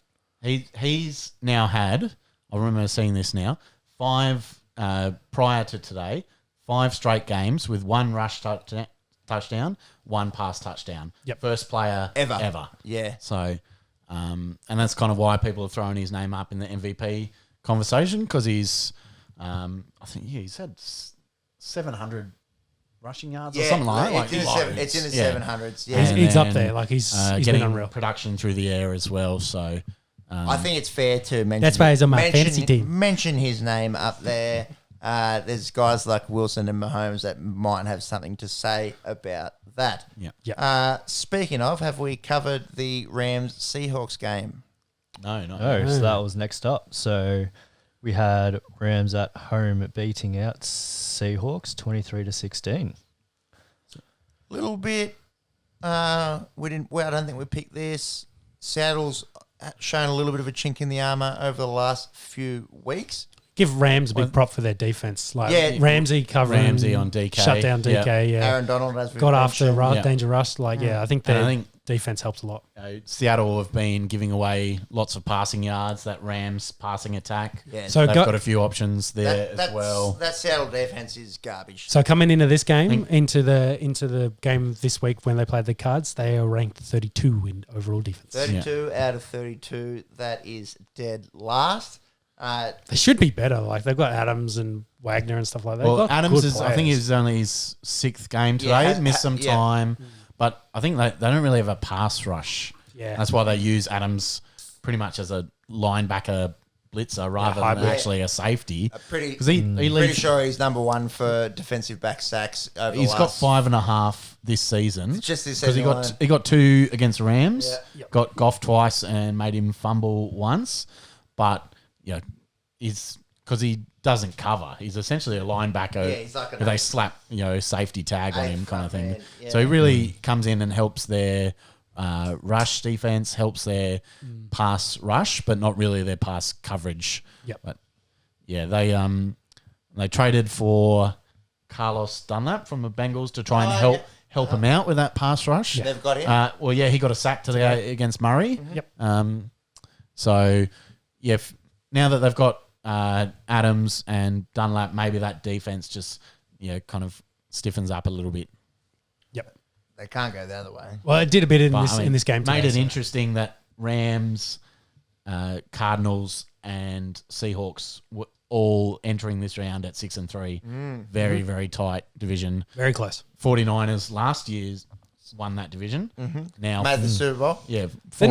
They're 4-6. They're in last. They'd be in first place in the NFC East, but they're in last in the NFC West. So, but they're interesting enough. They're not too far back too, No. so they could string a bunch of wins together and then It's a very be close in division. that division too. Yeah. So yeah, I mean they've been hit hard by injuries, but Yep. very, very competitive division. So these division games, Rams, Seahawks, Cardinals today, they're pivotal for those who's going to come out of that division as a champ. Indeed. And as we've alluded to before on the podcast, 7 teams to make the playoffs this year. Not inconceivable that all 4 teams from the NFC West make the playoffs. it's not out of the realm of possibilities. Well, you think 2 are coming from the NFC South, the Saints and Bucks, which may then Probably the Bears and Packers. Yeah, Oh, I'm not the pretty sure Bears. one from the other divisions. Like, you count out the Bears. What are they? 5-5. Oh. yeah, we'll get to that because there's another. So what's the next game, James? Yeah, so keeping in NFC West, we had San Fran losing to New New Orleans Saints 2013 to 27. Yeah. So the big story from this, it sounds like Brady went into it with two cracked Breeze. Sorry, they're both old men. They are both very just old like them. I've got Alzheimer's. So he comes in with 2 cracked ribs supposedly, and then cracks another 3 and collapses a lung. It looks like he'll probably sit for a couple of weeks, as you'd expect with a bloke with 5 cracked ribs. So I don't think they've officially announced 41-year-old bloke with 5 cracked I feel ribs. bad. Like that kind of injury would make me, consider retirement. Like, I've done one before playing same. playing I've done footy, one. and it is horrible. Yeah. And you can't really do anything. You just got to wait for it to heal, can't you? Yep. It's like- There's no treatment for it. It's just all the muscle movement just causes Yeah. more pain. Like, you can't cough, you can't sneeze. I mean, he's probably already got arthritis, so like, it's only going to make it worse. Yeah. So I don't think they made official decision whether it's going to be Hill or Winston. Surely Winston. Well, Winston came into the game. He as replaced the backup, right? Yep. So Isn't Taysom Hill on some ridiculous Swiss salary? Army knife. But I think he makes some coin. Yeah. Yeah. Well, yeah. I don't For know. a backup. Yeah. Yeah. Because I think the point is they also think of him as the future. They actually think that he's going to be the one that will replace Breeze. Like they just don't use him that way at this point. And Hill also wants to be a starting quarterback. Yeah. So he was very much was like, I'm leaving because I want to go be a starting quarterback. And they're like, well, here's money, stay around. We think you're going to replace Breeze. And then next minute we're going to bring in Winston just to be the backup. Yeah, I kind of want Jameis to play because I want to see if he can see now. Now that he's had his eye surgery, the 30 for 30 man, I want to see if he can see. Yeah. And like, What was the go with his eye? well, I don't know. Depth, I think, was his issue. Yeah, he was just short-sighted. And apparently, I'm assuming didn't wear any contacts or lenses, anything while he was playing. Get those, Is that like a story? You seen Is those- that like I threw 30 picks is because I've got bad eyesight? Seen those? I'm also colorblind. seen those goggles the Colts kicker has? Yeah. You should get him a pair of them, eh? What's his name? Blankenship. Blankenship. Yeah. Something like that. But Yeah. no, I want Winston to play because I want to know, can he see? Or if he's throwing picks this week, it's like, all right, mate, it wasn't your eyes. Did you see him fight up on the sideline after that Bucks win? Yeah. He came in at the end, Eat the doing W. kneel downs as well. Yeah, didn't there's he? a little bit of animosity. Lap it up. A little bit of animosity there for young Jameis. So to finish that point though, maybe they're susceptible to the Tampa Bay catching them. So they might lose a couple games. I'm assuming they're going to have. You've been holding on to that since we were talking about the Bucks about Yes. half an hour ago. Yes. That's what Yeah. So Kamara might carry them through this period while they. I'm thinking 3 to 4 weeks. Maybe Breeze is a freak. He played with the injury. Maybe 2 weeks, and he'll take some shots and he'll go out there. that injury, I would think 4. We missed They're saying more 5 than 2 last weeks. week. Yeah. 5 last year with that thumb. Yeah, that Bridgewater came in. But I mean, last year Teddy went 5-0. He did. Yeah, he so did. if Winston or Hill, whoever they pick, is playing well and winning games, you're not going to rush Breeze back then if you don't need to. If you're still winning games, still holding the division lead, and run with Jameis or Taysom if they're getting your W's. Yeah, because the worst thing if you're Breeze is you've got cracked ribs. You don't want one of those to break and then go through something. Which is very not out of the realm of possibility with the way some of these D linemen will hit you. 325 A pound. deflated Man, lung sounds like something's punctured something. Yeah. Um, So well, I think they could be if they lose a couple games. Yeah, the Buccaneers could pick them off. What was the final score in that game? Because we kind of jumped straight on the Saints talk. It was 27 to 13. Who were they playing? 49ers. 49ers. So, pushes the 49ers back a bit. I don't think the 49ers are going to be anything this year because of injuries. We've talked about that today. Doesn't matter. So. I mean, we've been talking a lot about the offensive side of the ball for the Saints, but you Their definitely defense can't is disregard their defense. Like, Getting much better. They keep Really improving. improved. Their Really D-line, improved. Cam Jordan, kind of all pro, and then getting lots of production out of the other D-line. Don't forget about that secondary. Like Yeah. Lattimore's really. Well, he seems to lift every time he plays Mike Evans. He lives for those matchups, so certainly seems to play his best then. a big Malcolm Jenkins, yep. old head. really good. So Got some from a talent. safety position. That's right. They can, lean on the defense, lean on Kamara, Mike Thomas in the coming weeks. I think the Saints will be fine. Any Mike Thomas chat? He's not the same. Well, he's had multiple injuries. I think Yes. he's out of. I'm not saying he's out of shape, but he's out of match fitness. So Yes. he's got to just work his way back into it, and it might take him a couple of weeks. Doesn't help that he doesn't have Breeze throwing him the ball anymore.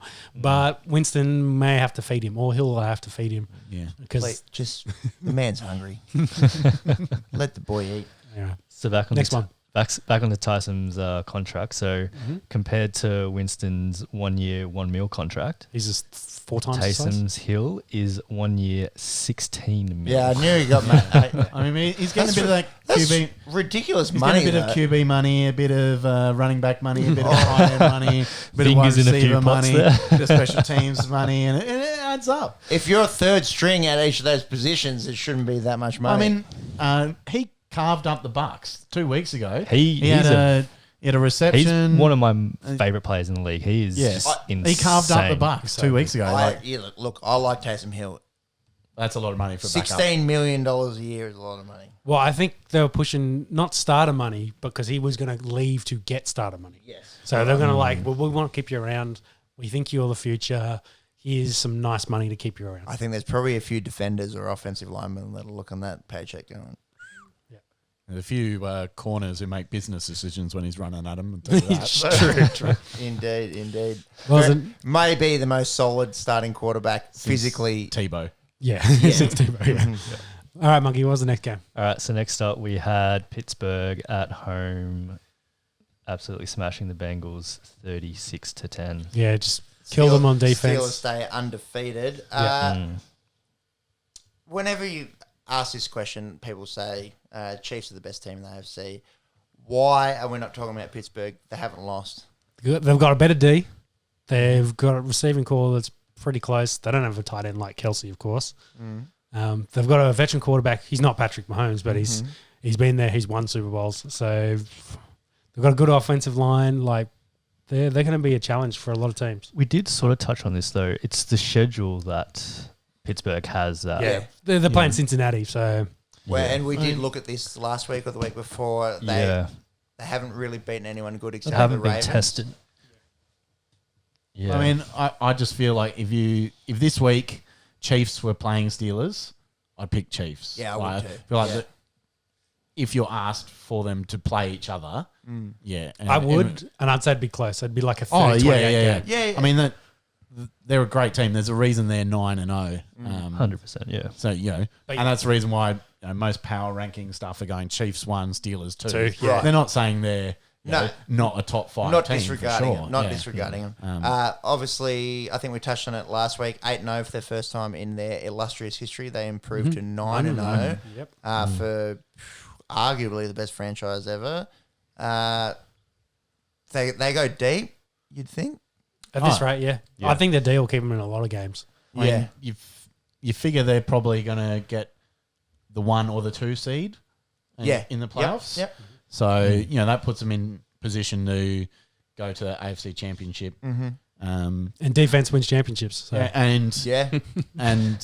if they can get a home game at Heinz Field against the Chiefs, Yeah. certainly help them out. In January as well. Like Yeah, a bit of weather maybe. Boy, Mapletron, Chase Claypool with another 2 touchdowns for handy pickup for the Steamrollers. Did you get it? Yeah. Someone had him and then dropped it. I have got Yeah, all I think- the rookies, man. I think Padgett had him in I've dropped got CeeDee Lamb, Claypool, T. Higgins, Dynasty. DeAndre Swift. Lucky you can only keep 2. Yeah. This is and it's why I'm 4-6. But they're coming good. They're coming good now. You were 1-5 at I was at least 0-4. Yeah. But I had big injuries at the start. Always Julio, always injuries. and Miles your boy Sanders. over here was 1-4, and look where he's in at now. Yeah. It's demon home. It's very tight, the fantasy league. It is. And it's Yeah. 6 and top 4, all 6-4. Yep. Very tight. I think there's 9 teams that could make it realistically. Yeah. Shout out to Shit Tips with Franklin if you're listening. I think you go. Yeah, he's the worst one. What by far. happens when you keep starting players who are inactive? You lose. Or an injured reserve. So anyway, move on from that. Maybe do you reckon the time difference in the West would be worse? Time difference in his head between Someone Between buy the that man a information watch. It's behind by a few years. What was the next game, James? Yep. So after that, we had, rounding out the Sunday, we Sunday had night. New England at home beating out the Ravens 23-17. Yeah. Upset of the round. We didn't pick it. No one, not many, I think, would have picked No, it with the way really. New England had Yeah. played the week before. I guess this is the Yeah. thing about being in Australia, commenting on the NFL. You don't know what the weather The conditions weather, are going to yeah. be over there. Weather certainly helped Patriots out. Pouring rain the whole game. A few key Baltimore defenders out. Calais Campbell. So their run defense was a bit kind of compromised, and Patriots took advantage of that. Yeah, run all over them. They played their game plan, exactly. Yeah. They played the Yeah. New England and Boston game plan Yeah. when it's wet, and they really went after them. So Why can't Baltimore keep up in those shit weather games? Because with a running quarterback and a good offensive line and a stingy defense, you'd think that they're getting no service out of the running backs. Like Mark Ingram only just came back, and he's been doing nothing. he did nothing for him. I think they probably want more out of J.K. Dobbins, but he's just not getting the yards they need. Big Gus the Bus, Edwards. Edwards has They been their lost best. their left tackle a few weeks ago. Ronnie Stanley. Yeah. Yeah, that And- probably doesn't help. Stanley. They had the rookie Brown, Orlando Brown's son, playing in there. I don't think he's not a rookie anymore, but he's a young fella. Second season. or third year, yeah. So he's in there, he's been playing for them, so he's been all right. But I think the reason they can't stay in these games as well is for this one they needed to pass the ball, and they really don't have the receiving core at the moment. Conditions didn't help. And the conditions, of course, didn't help them at all. So it was That's, a really not a win-win situation for them. And getting behind, that's the key to beating the Ravens, because Lamar now 0-6 when trailing by 10 points. So that's a key to getting the Ravens, get them early. Get 'em early. You know, obviously, they're great front runners, and they do many, many times start well and maintain that lead. So 0-6, that's kind of, it's getting into Kirk Cousins on Monday night. You don't want to be in that territory. We'll get to Monday night. Except for the last Monday. Just one more thing on the Patriots. It was JC Jackson, corner, an INT in 5 straight games. Really? Yeah. Is that the record? I think so. So he's got 6 for the season, which is what Steph Gilmore had last year when he got the Defensive as a player of the year. So Yep. Steph returned 2 for TDs. I'm not saying JC Jackson's getting defensive player of the year. No. He fell over and gave up an easy touchdown against the Jets. But look, take an INT a game 5 straight weeks, and Gilmore's been out, so he's had to go up really against. stepping up. He hasn't been up against the number 2. He's been up against the number 1 receiver. So Shout out to JC Jackson. yeah, nifty little achievement. Let's hope he makes it 6 weeks in a row this week. Indeed. Pats, they were able to stuff the ball down the Ravens' defense throat. Damian Williams had a massive game. Yep. 22 carries, 121 yards. Maybe that's what they just got to keep doing. Cam hasn't been doing Number 3 rushing attack in the league. Yeah, And I think they go up against Houston this week, a porous rush defense. So I suspect that will be the game plan going forward. expect Cam to throw the ball 18 times and 40 runs. Well, it's exactly what they want to do. They want to play kind of like that Ravens offense. Yeah. Pound the ball, off play action, give Cam some options. They're playing like nearly the exact opposite of what they used to do with Brady. Yeah. Yeah. Yep. Just pound the football, only throw when we need to, utilize the quarterback running ability. I think Cam, despite the sort of horrendous numbers he's put up passing the ball, I think he's got like 8 rushing touchdowns. Yeah. I mean, Patriots have always they've had a good O-line coach in the past and they've been sneaky good rushing attack. Usually they just save it for the playoffs when it comes around. Like Garrett Blunt has had big playoff seasons.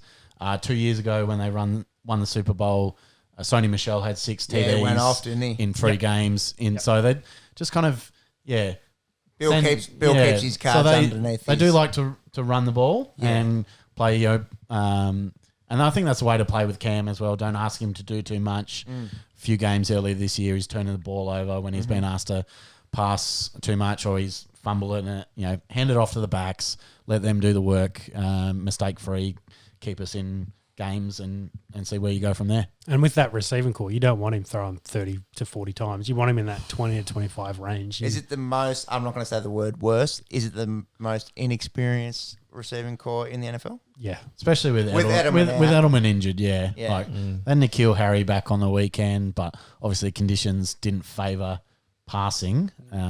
But obviously haven't got production out of him that we wanted. You're mentioning before all these great rookie wide receivers that have come into the game, and Nikhil Harry is not in that list. No, and been a little injury plagued. Shout out to Jacoby Myers. He had a great game the week before. Yeah, really stepped up.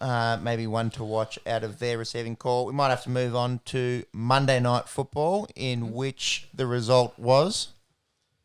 So we had one more game. We had Apologies.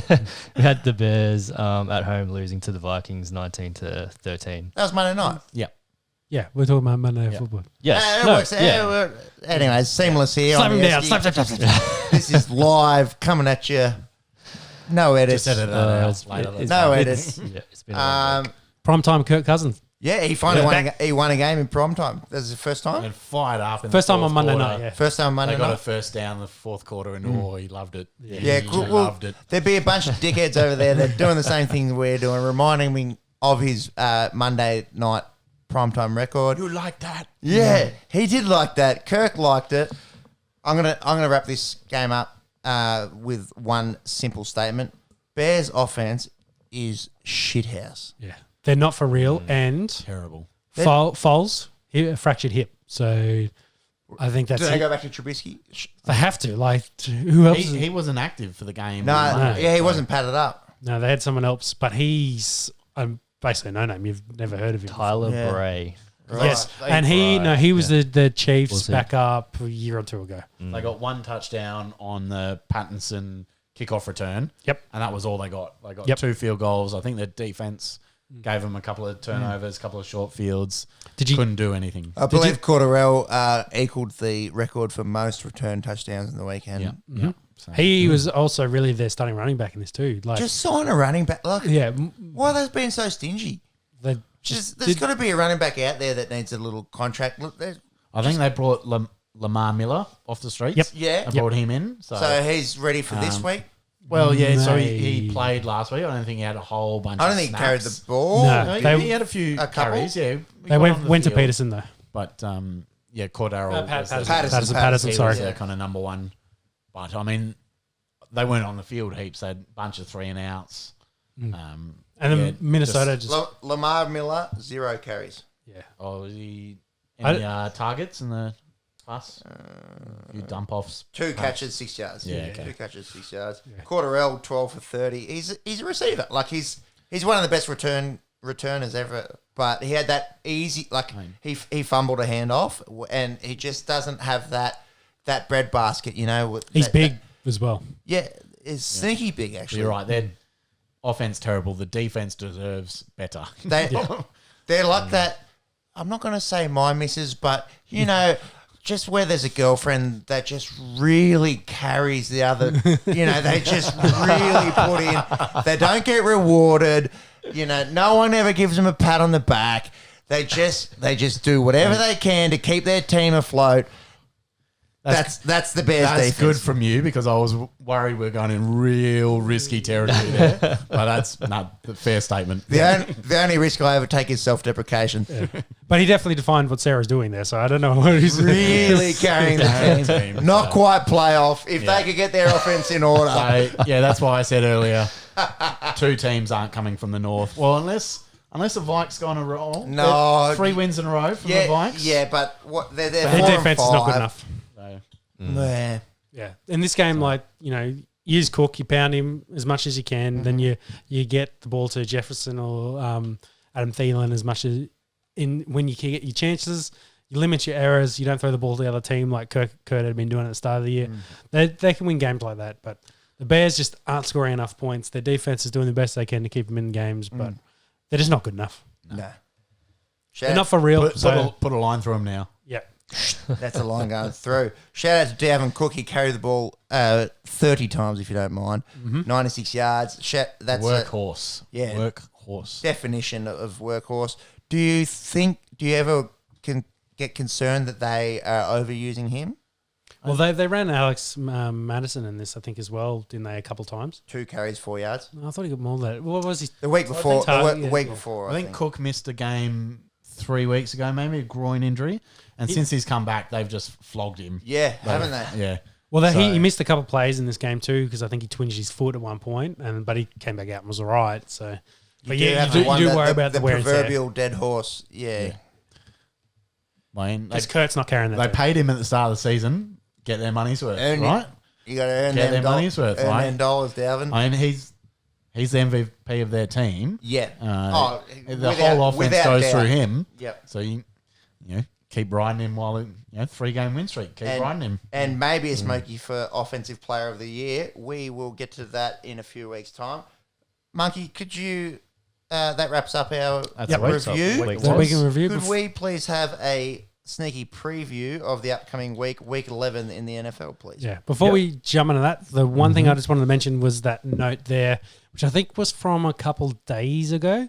The NFL has had 52 positive corona tests over the past 7 days, and I think that was probably from our Wednesday, including 17 amongst players and 36 amongst personnel. So that's not. Also, that's not isolated to one team. No. There's a lot of teams that have got the little pop-offs of corona all over the place. Seems to not be impacting games at the moment, and they're doing okay. But yeah, you'd worry for one big outbreak that it affects. So they're raising the protocols from Saturday, right? Yeah. Across the whole league, isn't it? Going to be a little bit more stringent with their rules. I'm going to play devil's advocate here and go 52 positive cases. There's 32 teams.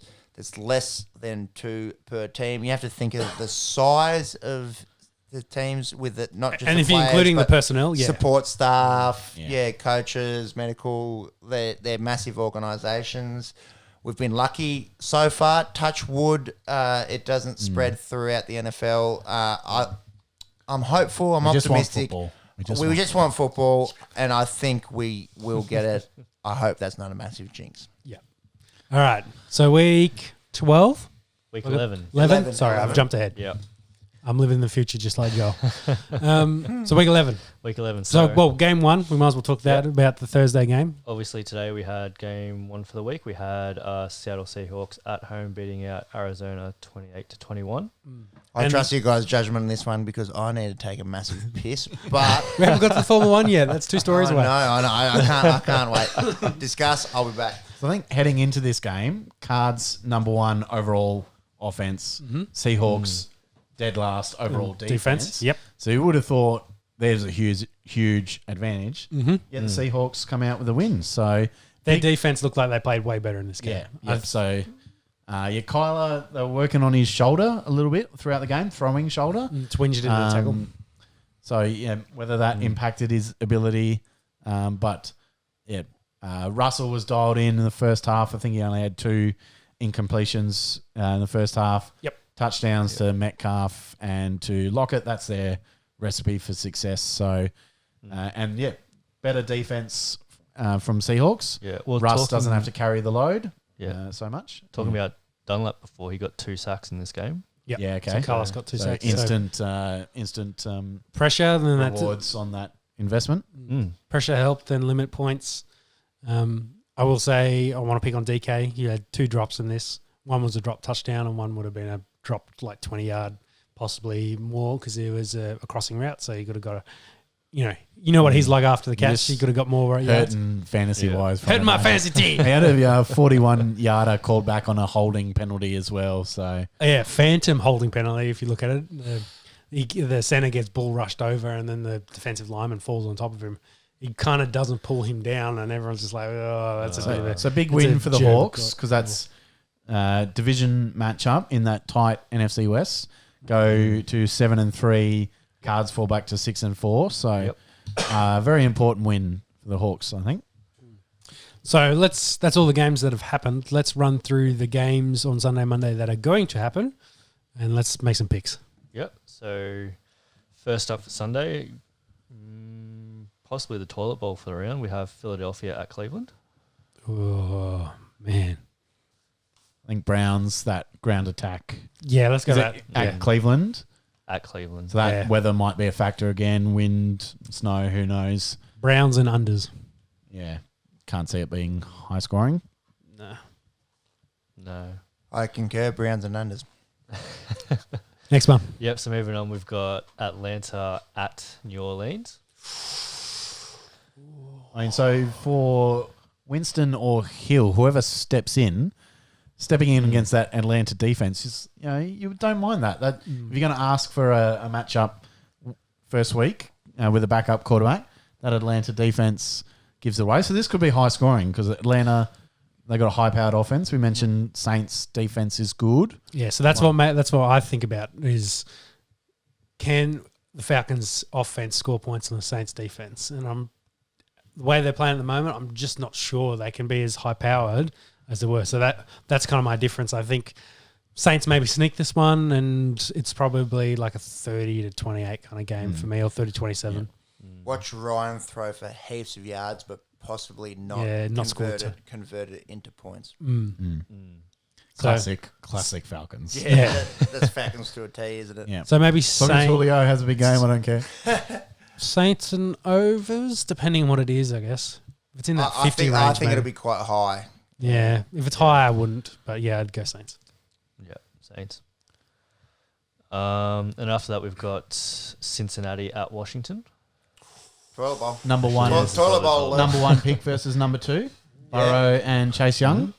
I'm on the Washington bandwagon at the moment, so on the Alex Smith hype train. So I'm going to pick Washington to here. Their defense isn't bad. I think lowest passing yards allowed per game. There you go. Their defense. Wow. So Joey Burrow have his work cut out for him. Yeah, Needs a for bounce sure. back, of course, after playing in the windy weather in the last week against Cleveland. So he's got weapons. They can possibly score some Another points. full week of practice for Alex Smith. Is Joe Mixon back? Day to day, perhaps. So maybe we're feeling Washington for the tip to win. Yeah, I would lean towards a football. They've been team. close the last 2 weeks with Alex back, and maybe they'll just take that next step and they can beat Cincinnati. Moving on. Yep, so moving on, we've got Detroit at Carolina. So a few injuries to watch for this. I don't think Teddy Bridgewater might not be playing. Yeah, Teddy's out. Who's their backup? They got Will Greer and they do. Walker, who came from the XFL. So So they haven't named a starter yet. You'd lean towards Greer? I think he's been in the system longer. I think Walker came in on the weekend after Teddy went down. So whether that's an indication that he's the backup and the number two. I think Matt Rule's comfortable with Walker as well. They have some connection from the past. Right. So. Temple days, perhaps. When Rule was before he was at Baylor, he was at Temple. But and then on the other side, been watching this with my fantasy news. DeAndre Swift on the injury report today.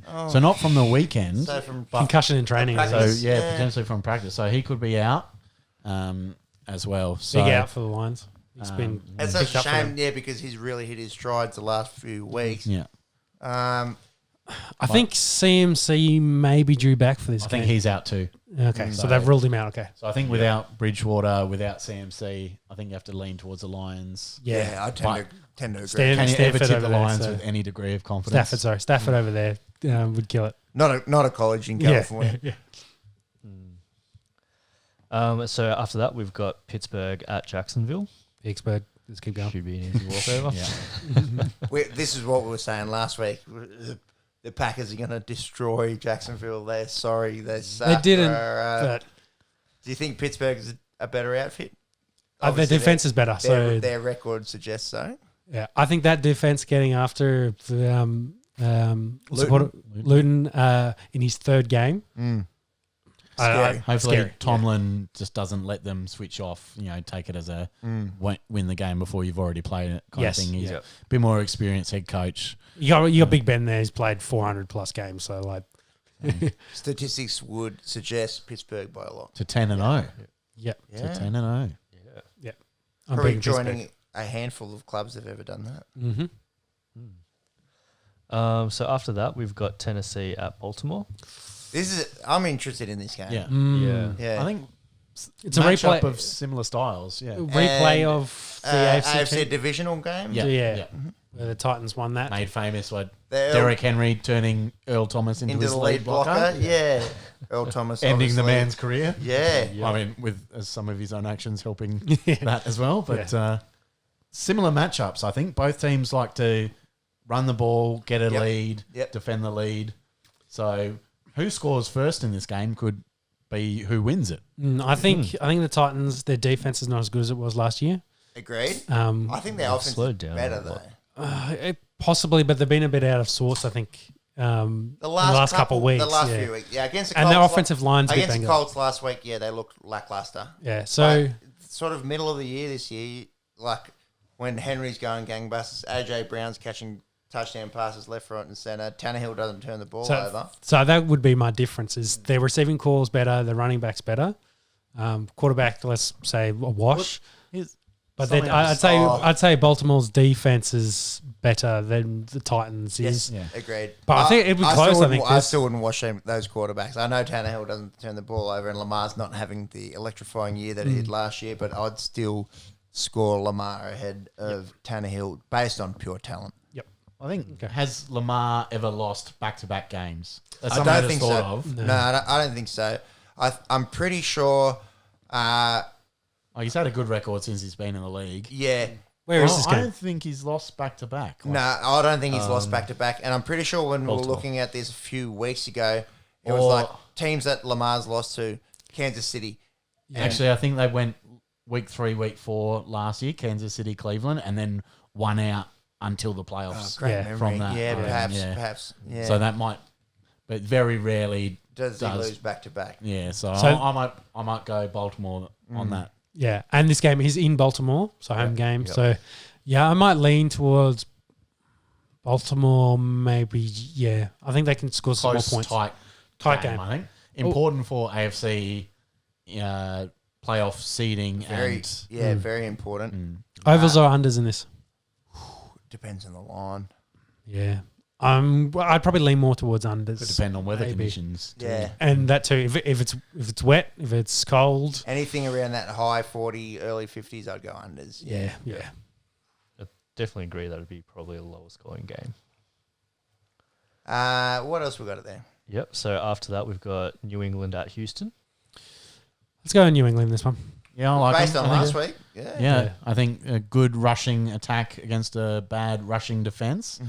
This could bring the Pats to 5-5, which, as a Pats fan, I don't think they're going to make playoffs, but they're not going to get a high draft pick, so I don't really know how to feel about this No. middle 5-5. Like, you always enjoy your team winning, so See, to that, I'd say I've been middle of the bunch my whole life. Don't worry about it.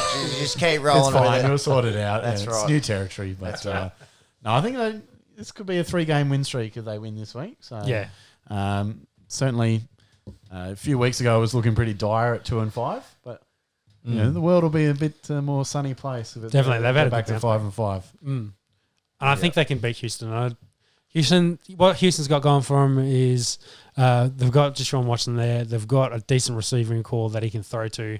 But outside of that, he's DJ's hurt at the moment, and backup DJ is in and starting. So it's Very confusing. yeah, David Johnson and Duke Johnson, of Double course. DJs. Yeah. Same surname and everything. But Duke's not David Johnson either. Like, Duke, Yeah. Duke can, he's serviceable, but he's not. Yeah, he can catch a ball out of the backfield, but he's not that workhorse, dependable David guy. Johnson's not Like- David Johnson from No, from a 3-4 couple of years years ago. ago. Yes, yes. that is true. That is true indeed. But yeah, I'd go New England. I like the Pats and low scoring here. Yeah, I'd probably go unders in this too. Yep. So moving on, we've got Miami at Denver. Let's go Miami Fins, yep. and maybe an unders 4-0 game. to Tua. Yeah. Yeah. The way Tua's been playing, They score. that defense has been They better. pick off lock and score on defense again. They might have opportunities if last week's didn't go by. Hand over frivolous quarterback against a very sneaky defense / special teams. Yeah, I like Miami here. And weather Denver in wintertime could be an issue. Yeah, it'd be. Yeah. I keep saying it every week for Denver. We've got to see improvement and hopefully see some fight out of them. Very interesting to see.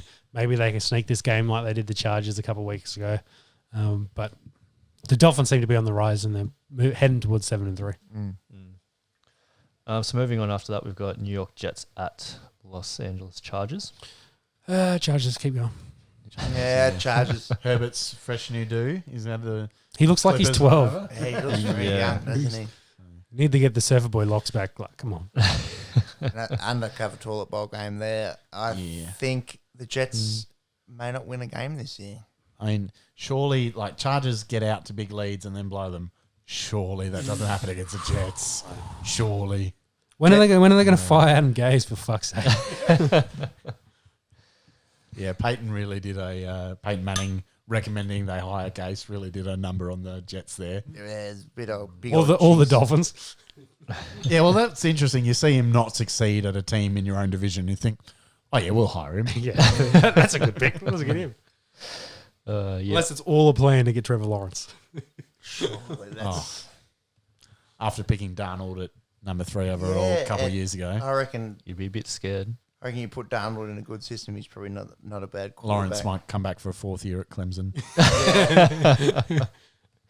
I'm declaring myself ineligible. Yeah, I'm going to go pack shelves at Costco for a year. See you next year. He'd just get picked up by the Jets the next year. But Seems like it at the moment, doesn't it? It does. So moving on from that, we've got Green Bay at Indianapolis. This is a good game. This will be a good game. Colts, very good defense. Yeah. Against They keep proving Rodgers, Jones and Adams. Good one to watch, I think. And It'll looked really good in that second half against Tennessee on Thursday Night Football a week ago. So who are you picking? I'm going Colts. I'm going to go Green Bay in a low-scoring affair. I like the pack as well. They can put a bit of heat on Rivers, that he can turn the ball over a little bit. I mean, obviously that O-line in Indy is top-notch, one of the best in the league. But Unreal. Yeah. And Packers have been really close to the bottom this year in getting takeaways as a defense. I think they had their 7th takeaway. The sack numbers are down this year too, so they've been yeah. struggling a little bit. Unlike my Madden career with the Packers, Zadarius and Preston are just picking people off. Kenny Clark's busting through the middle. I'm turning the pass blocking up and they just can't stop him. Unfortunately, in real life football, hasn't turned out that way this year for the Green Bay I expect this one to be a good one to watch. I think this will be a really good game. I'm thinking Colts, and I'm going to go like a 21-20 score. So that's probably going to be an under. Yeah, it would be. It would be unders. I'll go pack, but I think it's tight. Pack and tight. I'll go. Moving forward, Tight. like a tiger, tight like a tiger. So Shame me for my after chef. that, we've got Dallas at Minnesota. Vikings, you'd think. Yeah, Right. Minnesota. I think You'd keep think. riding Cook. Yeah. Cowboys rush defense, not that Poo. great. Poppy. Who's Who's starting this week for the Cowboys? The same bloke as last week? Andy Andy. Dalton, I think's back. So They've they had the bye last week. they it's- should Red be better. Rocket. They should be better, but I think Minnesota's kind of been playing better in the last couple of another weeks. 30, 35 touches for Dalvin. Yeah. I think Minnesota wins this. And I think they're going to be right on that line. I don't think it'll be hard to pick an overs and it'll be hard to pick an unders, I think. A lot of the Cowboys games earlier in the year were quite Very high scoring. Yeah, very high scoring. But then they had that quite low scoring in their last out against They did. Pittsburgh. So I'll go Vikings. Don't touch the line and don't touch the line. under overs 6.5 inches on the Red Rocket. so Vikes for me as well. Yep. Dalvin to get 35 touches. And it's to round out Sunday, we have Kansas City at Las Vegas. This is good. This is we were talking about the Packers Colts and possibly the game of the round. This is the game of the round. Yeah. You'd think. Obviously, the Las Vegas Raiders the only team to have beaten the Kansas Where City is Chiefs this year. In LA. in the in Las in the Vegas. Death Star. Sorry, Las Vegas. Yeah. That's the second time I've done that. So the Raiders have beaten Raiders the at Chiefs at Arrowhead this year, so they go back to the Death Star. Man, can you pick them at home? I want to pick them, but it's Kansas, so it's hard to say. Talent based, you have to lean towards Kansas City, but Raiders D's been playing better in recent their weeks. running game's unreal. Derek Carr's played a bit more of a game manager role this year. Hasn't thrown for thousands of touchdowns, but has barely turned the ball over. I mean, Chiefs had the bye. Does that mean they're all fresh and healthy, or do they come out a bit lethargic? Sometimes the curse of the bye. Yeah, Depends. so Andy Reid should probably have them G'd up, but division Great viewing. division matchup. You should be ready to go. Yeah. shouldn't you? But Yeah. my sneaky, I'm going to go upset with Raiders win this one. Right. At home. Take it 2-0. Patty whatever. Mahomes world. We're all Chiefs. just living in it. Yeah. Chiefs. Yeah, yeah. Chiefs. I'm going to go with you two fellas and back up Paddy and that explosive Chiefs offense to have a bounce back and avenge their. So you might want to take overs in this game, I think. Yes. I'd imagine. overs. I'd imagine it'd be quite I think high. it was 40-32 in their first matchup. or something, 72 points. There you go. So the This would overs- be over-unders mid is 50s, 57. high Ooh, 50s. that's a high 50. I'd still take it. Yeah. I'd still take it. They should score over 60 in this game. That wraps it up, Good huh? one for Sunday night football. Yeah. And Well, it's then, Monday night. On Monday. Yeah. Apologies. yeah, so He's done that twice now. He forgets it's a Monday night game. that's all right. I forgot it. LA, Las Vegas. Las was- Vegas, yeah. Yeah, let's move on. So to round out week 11, we've got LA Rams at Tampa Bay. Another good one. Ooh, Yeah, another good one. this back end of this round is a bit juicy. It is Tampa Bay depends. Where is it? Where is it? Tampa Bay. It's in Tampa. Florida. Yeah. The I'm what? leaning towards Tampa because of that, I think. Yeah, and Yeah. and what Tampa team rocks up? Is it that team that dishes up garbage against the Saints, or is it that team every other week that just looks really good? Because I think, Yep. and like LA haven't lost in LA this year, so all their losses have come on the road. On the road. Yeah. I don't know about Tampa, how their record at home looks. They Like, lost to the Saints at home. And All that- their other losses are That's away. it. Yeah. Okay. Yeah. Yeah. I think Ramsey goes to Evans. Yep. And then look out for Godwin and Brown, Yeah. maybe taking advantage of those second and third corners of the Los Angeles Rams. Very hard to pick these two teams. They're a Yeah. little inconsistent, both of them. Yeah. I'm going to head towards Tampa.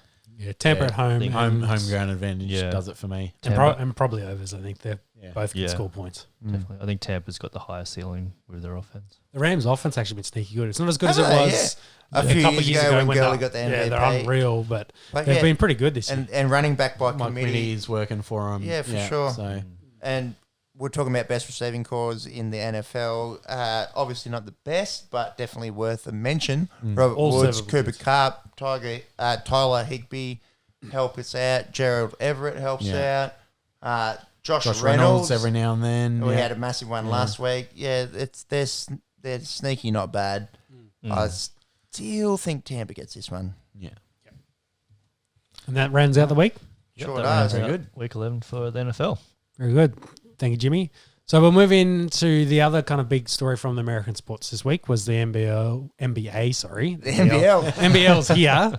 The NBA draft. Bottom of the bucket, we're talking about NBL. Isn't Well, Well, big yeah. NBL influence on this Yes. draft, actually. Yes. So do you want to pick up open up the first round? But the big story was about where Ball would go.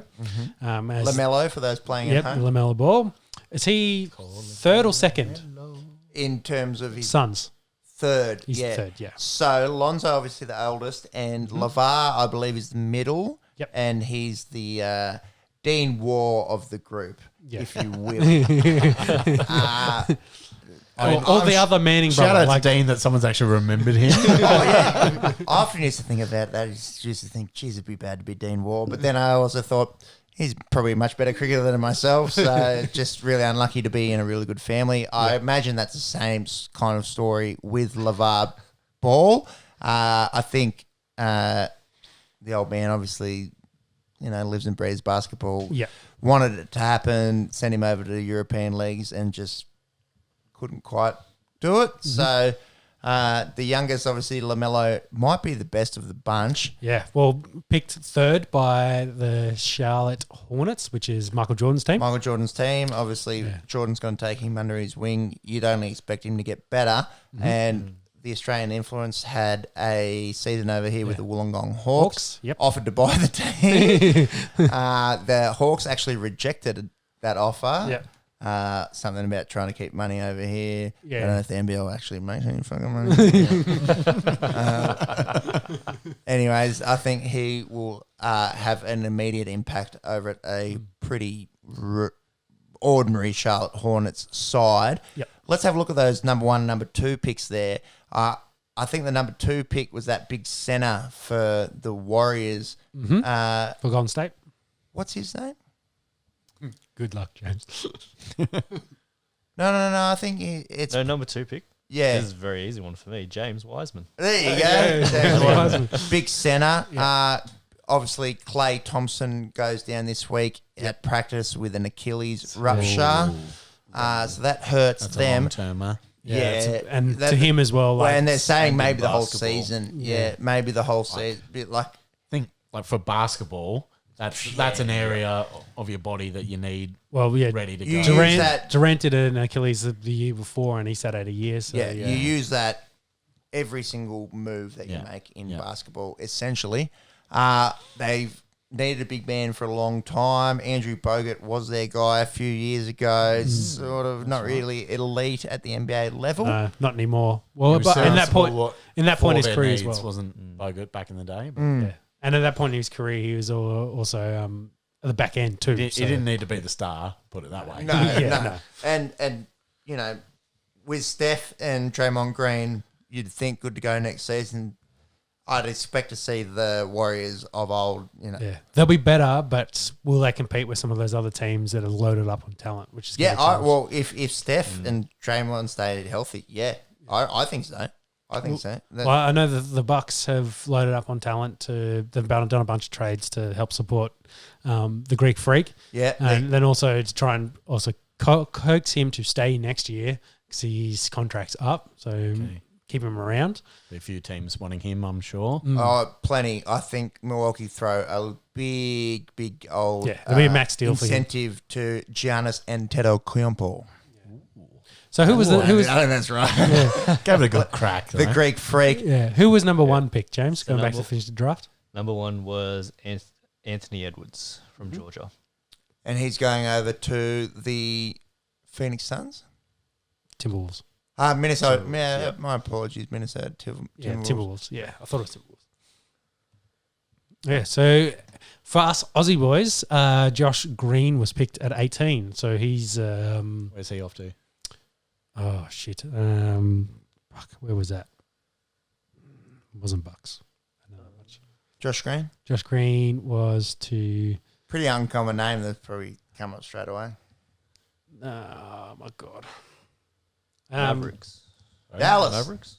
Yes, Yeah, yes, there you go. He'll join Luca there. They'll have a pretty handy backcourt with those two, you would imagine. Mm-hmm. Just don't know about their bigs over at Dallas. Like, no really big names. Doncic is, like, probably the top 3 guys in the NBA. So he'll be able to carry them, I'd think, to the playoffs. Hopefully the young Aussie, Josh Green, can have a little bit of an immediate impact. See Slotting. some court time. Yeah, he should see some minutes. Well, it definitely helps the Australian Boomers contention. Keep growing that team and that talent over there. Dude, if the Boomers have everyone healthy and everyone good to go, they're a good basketball team. Yep. Like, you got Paddy, you got Ben Simmons, Mm-hmm. you got maybe Josh Green slotting in, Mm-hmm. you got Joe Ingles starts week to week in the NBA. Like, you good. You got Thon Maker. Mm-hmm.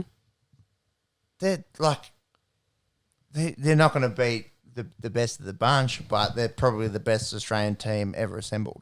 Yep. Oh, definitely. The talent wise, like yeah. Talent wise, for sure. Um, No disrespect to Andrew Gaze and Shane Hill. If you're from back in the day, yes. Some other news. James Harden, of course, wants out of Houston. So big one this one. I think they tried to offer him a bit of extra money and to kind of ease everything over, but he's like, I'm done. Get me out.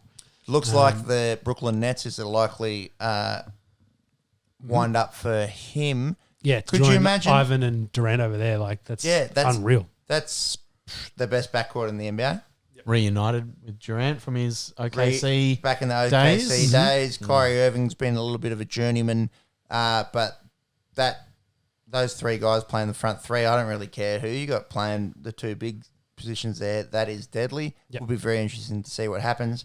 I've also heard Russ Westbrook once out. It could be really dangerous down there in Houston. They Really reunite the old gang together. or could you on imagine the Thunder? they The Brooklyn Thunder might as well just call them. you could, but then if they go after Russ, would you? You don't need Kyrie. I think if they both go, they don't go to the same place. Yeah, well, I think Russell's was at Houston with Harden. I think they've kind of had a bit of a falling out. Or there's a bit of favoritism in the superstars, so they A lot of guys on the same team who want to be the man. You can't all have them on the same team. Can't all be the man on that same team. And that seems to be a big problem in basketball, only with five guys on the court. Often the guys that play the guard position tend to, I'm generalising, but they do have that kind of bit of an ego that goes with them. Divas. Yeah, it's a shame because when you're watching Russ and you're watching Harden playing together, they're so fun to watch. Will be a little bit sad if they do end up splitting up, and condolences to the city of Houston if they lose both of those guys. Yeah, Houston could be bad next year if that is the case. They're losing all the Bill, stars. Hold on to Bill O'Brien blow up the Texans and now the Rockets. if they can hold big Clint Capella out of Switzerland, he's an awesome player. If they can hold on to him, maybe get some talent around him, you'd really hope that they can hold on to one of those big name guys. Yep. So So the final bit of news from the NBA today was Gordon Howard has declined his option to stay at the Celtics. So it looks like he wants out and could possibly go to the Knicks. be a big signing for the Knicks. Big Gordon hasn't really been able to recreate his Utah Jazz days over at the Pretty horrendous Boston. injury. Yeah, post-injury. He's been pretty much the nastiest leg injury I've ever seen in the NBA. Very hard to recover from. We were talking about Alex Smith earlier in the show, and he has been able to recover beautifully after a long time out for the Washington football team. All the best to Gordon. Hopefully he can recover his old Jazz form, but it does look like he wants out of Boston and would be a massive signing for the Knicks or whoever could snap him up. So that'll wrap up the NBA news for this week, and we will track anything that kind of comes out in the free agency / trading period at the moment. But we'll move on to some race cars. So the Formula One had a race over the weekend in Turkey, and it was very, very wet. Very wet, which meant for a very interesting race as well. So qualifying overall was very difficult. So to go with the rain and the wetness, they resurfaced the track too, which I think if it was all dry and they managed to rubber it in, it probably would have been unreal for grip. But since it was slick track and it was slick with rain, it made it very, very hard to race that. Hamilton, did he qualify sixth? He didn't qualify first. No, he did not qualify Racing first. Point were 1 and 2, weren't they? Followed by the Red Bulls. I believe so, yeah. Did Ricciardo sneak 5, and then I thought Hamilton was 6. Yeah, so definitely down the back of the field, and not his usual spot. No, and Lance Stroll for most part of the race, at least the first stint, was able to stay out front. Was actually able to get a good lead, good gap between him and Perez. Well, the Racing Points very much led most of this race. Yep. It was interesting, especially in the wet, that a lot of guys couldn't get their tyres fired up, especially the wet tyres. Most of them didn't stay on them very long. They only spent about 10 laps on them and then switched to inters, and then kind of stuck with the inters throughout the race. Max was definitely pushing, Verstappen there was pushing it early for spots, and then went a bit too hard and hit a wet patch, and of course span out. Yeah, he went a little bit too wide, hit the curb. And slid back down a few times. Bottas had an absolute shocker of a race. I think he span 4 times at the first corner, or the first chicane. Yeah. And he finished 14th, so pretty bad race for him. Yeah. But it was interesting for Lewis. I think he ended up doing almost 50 laps on his inters. Yeah. So Go. yeah. So what happened with that, I suppose, is he obviously changed into him pretty early on in the race, and as the race went on, although the tires wore down, the track dried up as well. So his tires actually worn down to something similar to slicks anyway. So he did not have to do the pit stop to get onto slicks towards the end of the race when the track was drying up. So all he was worried about was whether they were going to blow up or not. That's it. So there was someone else who followed a similar strategy. I don't think it was Perez, but I think a lot of them stayed out on inters because those that came on the first set, because those that came in and got second sets were multiple seconds slower than those that had just stayed out on them. Yeah, but the fact I think they finished up with slicks and I think Vettel kind of said it after the race, would have been interesting with someone with, say, 20 or 15 laps to go that maybe wasn't in that top 5, should have switched to the super softs and see how they could go, because we've got slick tires anyway. Might as well see what actual grippy tires could do in these situations. And it's I think from inters to super softs is about 10 seconds difference. Lap. Huge difference. So, if you're in 6th or 7th and you're making up 10 seconds a lap, you could be first in 10 laps. So it's a big difference. I assume most would say and go, oh shit, he's 10 seconds quicker than everyone else. We all need a pit as well. But then it creates another pit window. So more strategy there. That's what I would like to see to finish the race, because once Hamilton worked his way through the pit stop area and through managing his tyres and using the slicks, he was in front, of course, and then led, I think, the last 20 to 30 laps of that race. Yep. So held station very much for the remainder of that, and there wasn't too much action besides the third position, well, actually second position, because Leclerc was in third on the second to last corner, tries to dive into second, goes a bit hard and heavy, so he runs wide, which then gives Vettel a chance to then sneak through, and then he takes third, so Perez finishes second. So Vettel for the first time in a couple of years, I think it was, to make the podium. It's been a while for him. It has been a while. But yeah, that second, third, fourth position very close towards the end of the race, and then obviously Leclerc makes that error and pushes him back. Yeah. So Ricardo, to follow our Aussie boys, just couldn't get anything going in this race and finished 10th. Yep. But to finish it up, Lewis Hamilton wins the race, and with the win and with Bottas finishing right at the bottom of the pack, he won the Drivers' Championship for this year, which was an equal record equaling 7th time with Michael Schumacher. And Vettel very much after the race said Lewis was the best driver of the modern era in Formula One. So bit high praise from a guy that won it 4 times in this era too. Very much so. And after the race, Vettel was one of the first people to go up to him and congratulate him while he was still sitting in the car. Yeah, so Hamilton had a bit of a moment in the car. Huge respect there. Having a few tears rolling down his face. Comprehending what he's done, achieving 7-time winner, equaling the GOAT himself, Michael Schumacher. Did it in less races, I think, and less championships overall than what Schumacher did. That could be wrong, but I think that was the case. But an unreal talent in the Formula One. I figure he's still got a few years ahead to then get that outright. I think get the 8th one and take that outright lead. Yeah, we were talking about this a couple of weeks, Mickey, where I think he's 35. Yes. So he's in mid-30s. Mid-30s. So, which is a little bit old for Formula One, comparing you've got 18-year-olds driving around there at the moment. Yep. But, Kimi Raikkonen's 41, so you can still go around for more years. It's that question of what's his drive. Does you've equaled Michael, do you now want to break it? You've done everything else. Do you?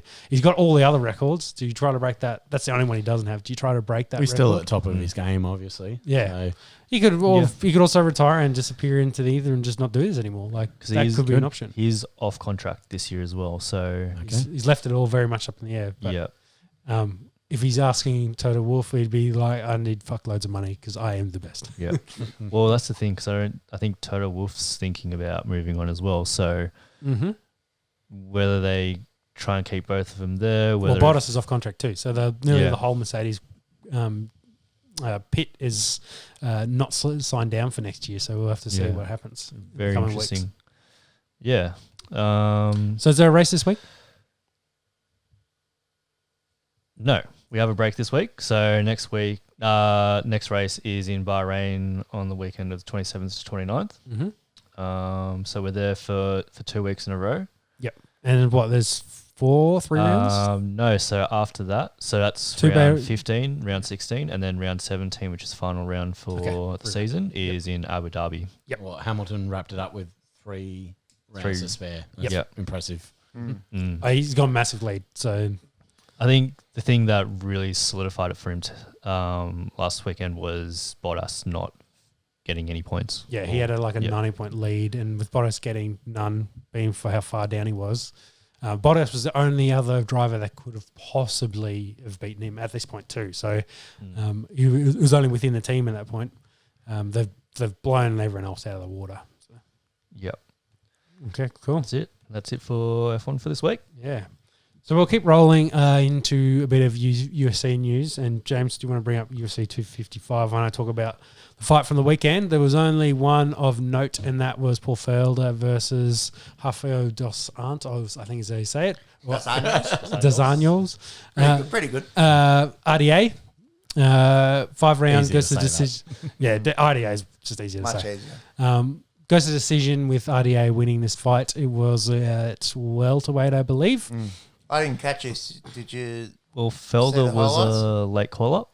No, so Felder, I think's been about 10th in this division and wanted a higher challenge. Wanted a, the guys in the top 5 stop. He hasn't had a win for a while, though. I reckon he's He didn't beat. starting to become more notable as a commentator Commentator, than yeah. a fighter. Yeah. So I think he Yeah, lost. I think he lost to Dan Hooker, and then he's won 2 cents then, and then lost this one. I think. Yeah. But he hasn't beaten anyone Of note. noteworthy. No. No. Yeah, and I think after the Dan Hooker fight, a lot of people and himself, I think, were contemplating, retirement, like you're saying, going into commentary. But since then, I think he strung a couple of wins together, wanted to pick up a level and fight one of the guys that are in the higher rankings. RDA, I think, had been out for a little bit, but then came back into this fight. So, but he gets a decision. I didn't actually see how dominant it was, but he gets away with the win on the judges' scorecard. For the only really notable fight, I think, on that card, a lot of the other one was you guys in up and coming through. Yeah, I had a look at the card results and I did not know a single name on there. So Felder was supposed to be commentating the fight. There you go. But yeah, Dos Anjos' opponent, Islam Akachev. Yeah, good luck. Akachev? A Russian guy, is it? No. Yeah. Withdrew. Dagestani, I'd imagine. Yeah. So Felder agreed on the Monday to step up He always on 5 battling days up. notice. Yeah. So So week, like call up, short yeah. notice Week's one, notice. Sonia. Yeah. Yeah. Yeah. So you got a decision is probably Good on him decent for effort. putting on it on the show Yeah, and, yeah. and Yeah. getting the event to still happen. courageous for sure. Yeah. Definitely. You saw that with what was his name? Gamebred against Kamara. Yep. On those short notice, it's real hard. Very difficult. And shout out to those guys for putting on a show, at least for the people to watch. Possibly some bigger names in UFC 255 coming up. So coming up, your Saturday, our Sunday, depending where you are. It's so on the card. So Shogun Mauricio Shogun Hua is fighting Paul Craig.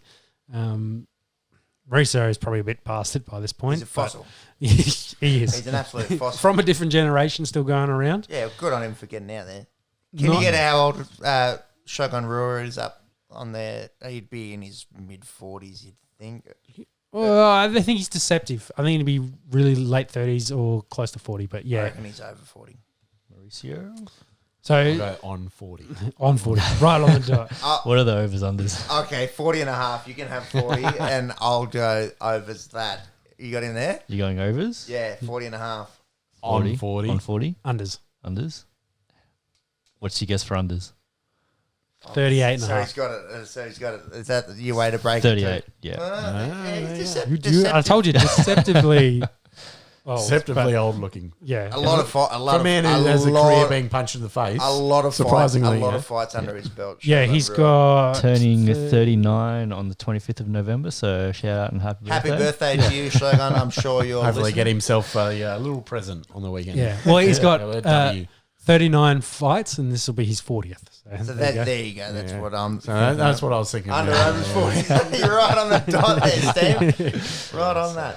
So in welterweight, they've got Mike Perry fighting Tim Means, which should be a good fight. Platinum Mike Perry is had some interesting fights Always of late. goes big, doesn't he? Yeah. Always goes hard. I'm not sure if he's still being trained by his missus or not, but Tim Means is not an easy out for them, so that should be a good fight. I'm not sure who he'd pick in that one. That'd be close. Then the co-main in the women's, you've got Valentino Bullet Shevchenko versus close enough. I fuck them all up anyway. Jennifer I thought we'd all Meyer. just sit back and wait and see what happens. Well, I'm not going to do the next one. I'm going to let James do the main event. But Jennifer Meyer is who she's fighting, and I think she's probably going to murder this bird. Yeah. I tend to agree with you there. I tend to agree with you. Shevchenko is going to win this. I'm going to go with She's Valentino. had a Sneaky- number of title defenses now. Mhm. Owned that division for a little while. Yeah, She's a beast. she's cleaned it out pretty Yeah. much. Oh, I'm just waiting for Nunes to come down back to bantamweight, and then she can go up and fight Nunes for the Oh. I bantamweight don't title. know. I don't think Nunes does that. She's got the belt, so it's Nunes' bantamweight belt, I know. and Valentina goes up and fights her. But whether she wants to do it or not, that's the fight to make in the women's divisions. If Nunes wants to go on a real big cut spree, she could just go out and clear out every woman in the Try and get UFC. a triple Get belt. down, I don't think she's getting down to 125, but It's 20 pounds. That's 8 kilos. no, not packing it. Okay. She's a tall bird. So James, what's the main event for in the flyweight? So, The main event for UFC 225 is Davison Figueiredo versus Alex Perez. So this is the I think it's a championship. I think that's flyweight for- yeah, it's for a championship. belt, yeah. yeah, One of the ones Cejudo vacated. Correct, Yes. correct. Yep. correct. And I think does Figueroa, how do you say it? De Figueiredo? Figueiredo. You're good there. Does he have the belt at the moment? Well, just no Well, one. no, No I one think has it. no No, one I has assume it. it'd be vacant. Is it Because- vacant? I couldn't yeah. remember if he'd won Yeah. a fight previous to have the belt. No, so I think Steam's on the money here. I think it's the Cejudo Because I think vacated Peter belt. Yarn got one of them that Sorry. Cejudo had. Yeah. So And, he, and And then this is for the other one, the right? lighter Yeah. one. Yeah. Yes. according to Wikipedia, he is current flyweight champion. Yeah, I think he. So I how thought does that work? 'Cause He- he's never had a title fight victory. I think he did. I think he fought someone. Yeah, in the he card. fought in July. Yeah, yeah, Oh, okay. yeah. So And I it, must have missed it. Yeah, so won the vacated flyweight championship against Benavida. yeah, their that's second right. fight. And he knocked him out, didn't he? Submission rear naked. No, there you go. I thought he finished him. I do remember this. So 2 belts on the line. So should be Yeah. an exciting weekend. Yeah, for sure. Yeah, he did. Yeah, and that was early. Yeah, it was first round. Yeah, I do remember this. That's Yeah. why it was quick. Yeah. Okay. Yeah. Hey. Yeah. So There we go. that finishes. Oh well, who are we picking in that one? Who are you picking as the? I'm going to back the champion in this to retain the belt. I don't know enough. I don't know enough make of Flavor. educated. Yeah, Back the champ. No. Yeah. Yeah. back the champ. Well, I think he beat. So Joseph was Benavides was number 2. So Alex, I think's outside that in rankings wise. So yeah, I'd back the champ. Nice segue into champions. Which one do you want to go for? Well, Mike Tyson, Big Mike. Big Mike. They're both champs, aren't they? Yeah.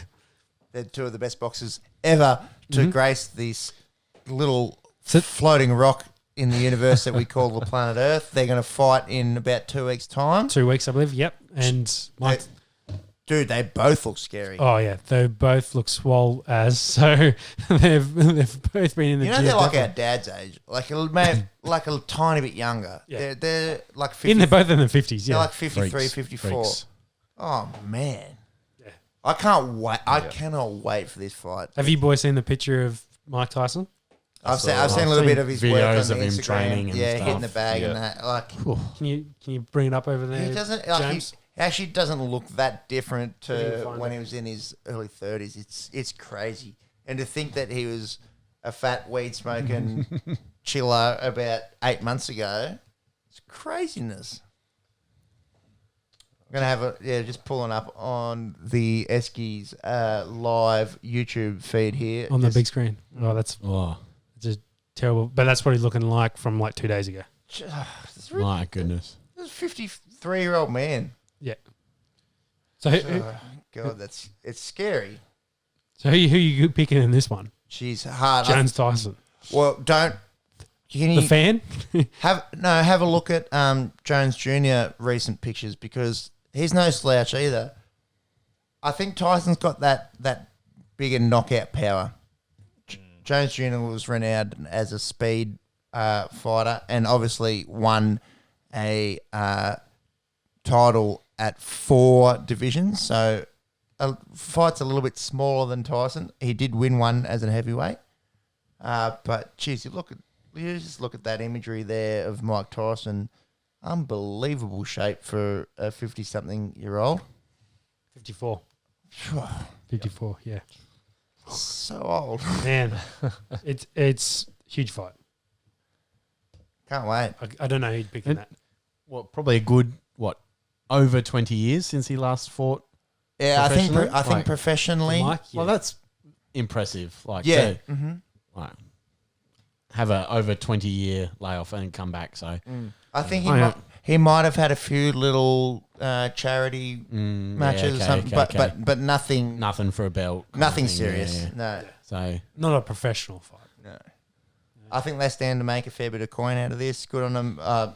We're talking about it over here in Australia as guys that didn't grow up, getting to see them in their prime. So I hope they make as much money as they can and and put on a really good show for the rest of us.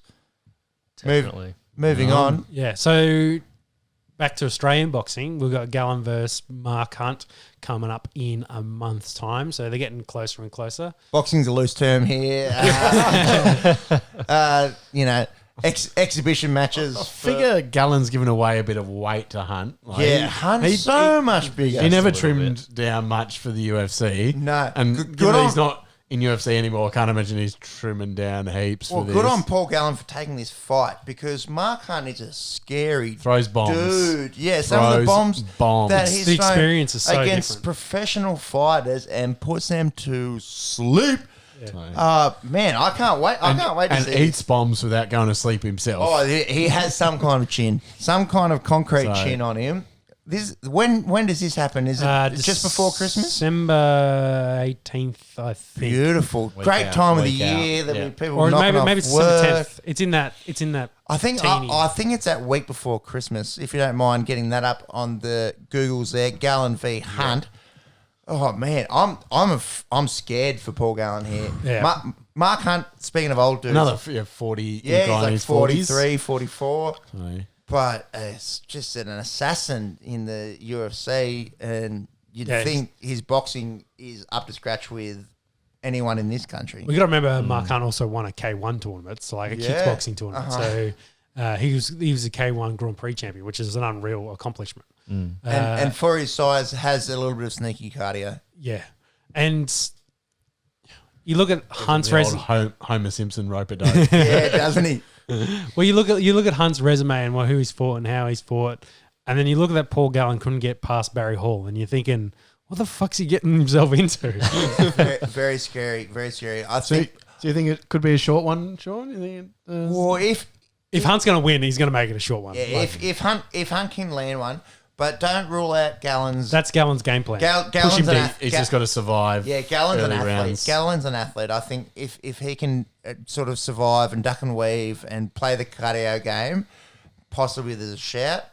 Good on him for taking this fight. I'm intrigued. I can't wait to watch it. Like a few years back with Conor and Mayweather. Conor Yeah. had to win early, Yeah. otherwise he's in trouble. So So it's I a think- true exhibition. You know, So it's it's kind of inverse.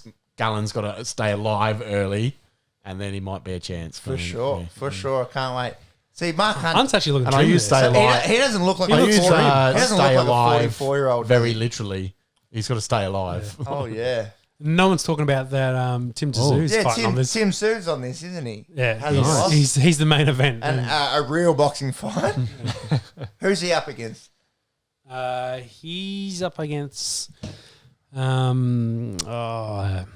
It's not some bloke. Is it some bloke from Europe? I can't remember. Probably. Someone you've never heard of. But Hunt's actually looking trim. So He does. He looks like he's in very good shape for a 44-year-old. Monkey's going very well with the spelling of Tim Sue here. Good trivia question. How to spell Tim Sue. I think you get there. I think try he's on it. Y. He's on it. try UYU on the It's end. there. Yeah. You've got YU. Put YU on the end. And YU. Oh, you think YU just like that? Yeah, because it's there. I can see it already. Just trying to take a shortcut to find who was fighting. Yeah, it doesn't seem like they're only talking about Not too Gallen much. and this. Shout out to Tim Sue. We hope you beat whoever you're fighting. Hunt's 46.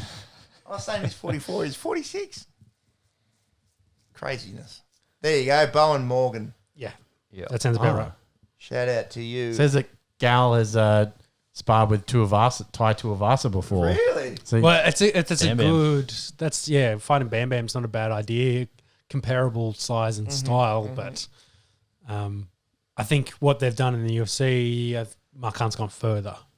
Yeah. But again, So yeah, interesting. Ty's talking up Gallen's ability there. So interesting. We will see. Month away. exciting. Bowen Morgan. There's the guy opponent for Tim Zhu. Yep. So he's a 31-year-old boxer out of New Zealand. Okay. Yeah, I thought he was a Kiwi. Nice. I didn't think it was Europe. I just couldn't remember where he's from. Okay, so that'll finish off the boxing and fighting news for this week. We have a little bit of EPL news. Besides London being in lockdown, the Toffees can't win a game. Messi, there's talk about Messi to Man City again in the coming transfer window. Sounds like Messi's had a little bit of trouble getting back into Spain and not overly happy with Barcelona and where Barcelona is at. Barcelona, of course, are, I think, almost $900 million in debt. So a big transfer fee for Messi might be a good payday. So if he's going anywhere, he's going to Man City. So there's some talk about that happening. Into his later 30s as well. He's surprisingly young. I think he's like 34. I mean, he started very young. Yeah. Like, I think this is a bit of noise. I think it's a little bit of media stuff. There Could be was- rumours again, yeah. There was this chat about 2 months ago, just before the start of the season, that Messi's leaving. It's confirmed, and it just sort of fizzled out into nothing. Who knows? There's all kinds of secret squirrels that goes on over there in the big clubs in Europe. Would I like to see Messi go to City as a United fan? Hell no. But time will tell. We won't speculate too much. It's been international week this week in the soccer, so not too much to speculate on a club level, although Spain did beat Germany in a friendly 6-0. ooh. I think Germany's biggest Big loss victory. ever. And they had like Sane, Timo Werner, Manuel Neuer, Goretzka, Kroos, like that. It was like a full-strength Germany side. So Thanks. watch out for Spain in Euro 2021. A little bit of cricket. The Big Bash has... Well, before we jump to the Big Bash 3, I think the first one was the Ashes are back on 9. So 2023? Is it that long? Oh, I think it might be like a... so the end of the deal. So as in like it's a 3-year deal starting next year? Is that what you're trying to get at? No, so I think there's... Because I think it's with Starts from- Fox, isn't it, for the next I year or think, two? yeah. Ashes was last year in England, right? That's- Mm-hmm. So It then was it must it was be Fox and Seven. must be due to be in Australia next summer. Yep. And so so it might be in England 22, 23 kind of thing. Okay. I That'll think be the next one. that might be when the deal starts. They're saying they get the English Ashes. Good. Like, Good. yeah. Keep it on Australian TV. Obviously sentimental, growing up with it, but to me, cricket belongs on Channel 9. Obviously, can't get Richie Benaud and Tony Gregg and Bill Laurie all back in the same room. But, it's just a little bit of sentiment for me. I do like the cricket on Channel 9. It goes back to the talk we've been having about Channel 9 buying all the sports at the Loading moment. up. Yeah, collecting them all. So they're very much looking to, the wide world of sports to kind of take over as the sporting home on free-to-air TV. So anyone got the jingle? not off the top of my head. Wide World of Sports jingle. We'd have to. I couldn't say. I know what it is, but I'm just not going to embarrass myself doing it. Yeah, no. We'll get that for you next week on the Not for the people still listening at this point. Yeah, no. Their copyright. dedication deserves better than that. Thank you very much for getting to minute 154. You've done really well. You deserve better than us trying to do the Channel 9 jingle. So, keeping with the cricket news, there's some talk about America starting its own cricket league, like a T20 league over there. They found an old baseball stadium they're going to convert into a cricket home field to try and build, cricket in America. It's kind of really struggled over there. Baseball, of course, killed it in the early 1800s when all the English guys came over.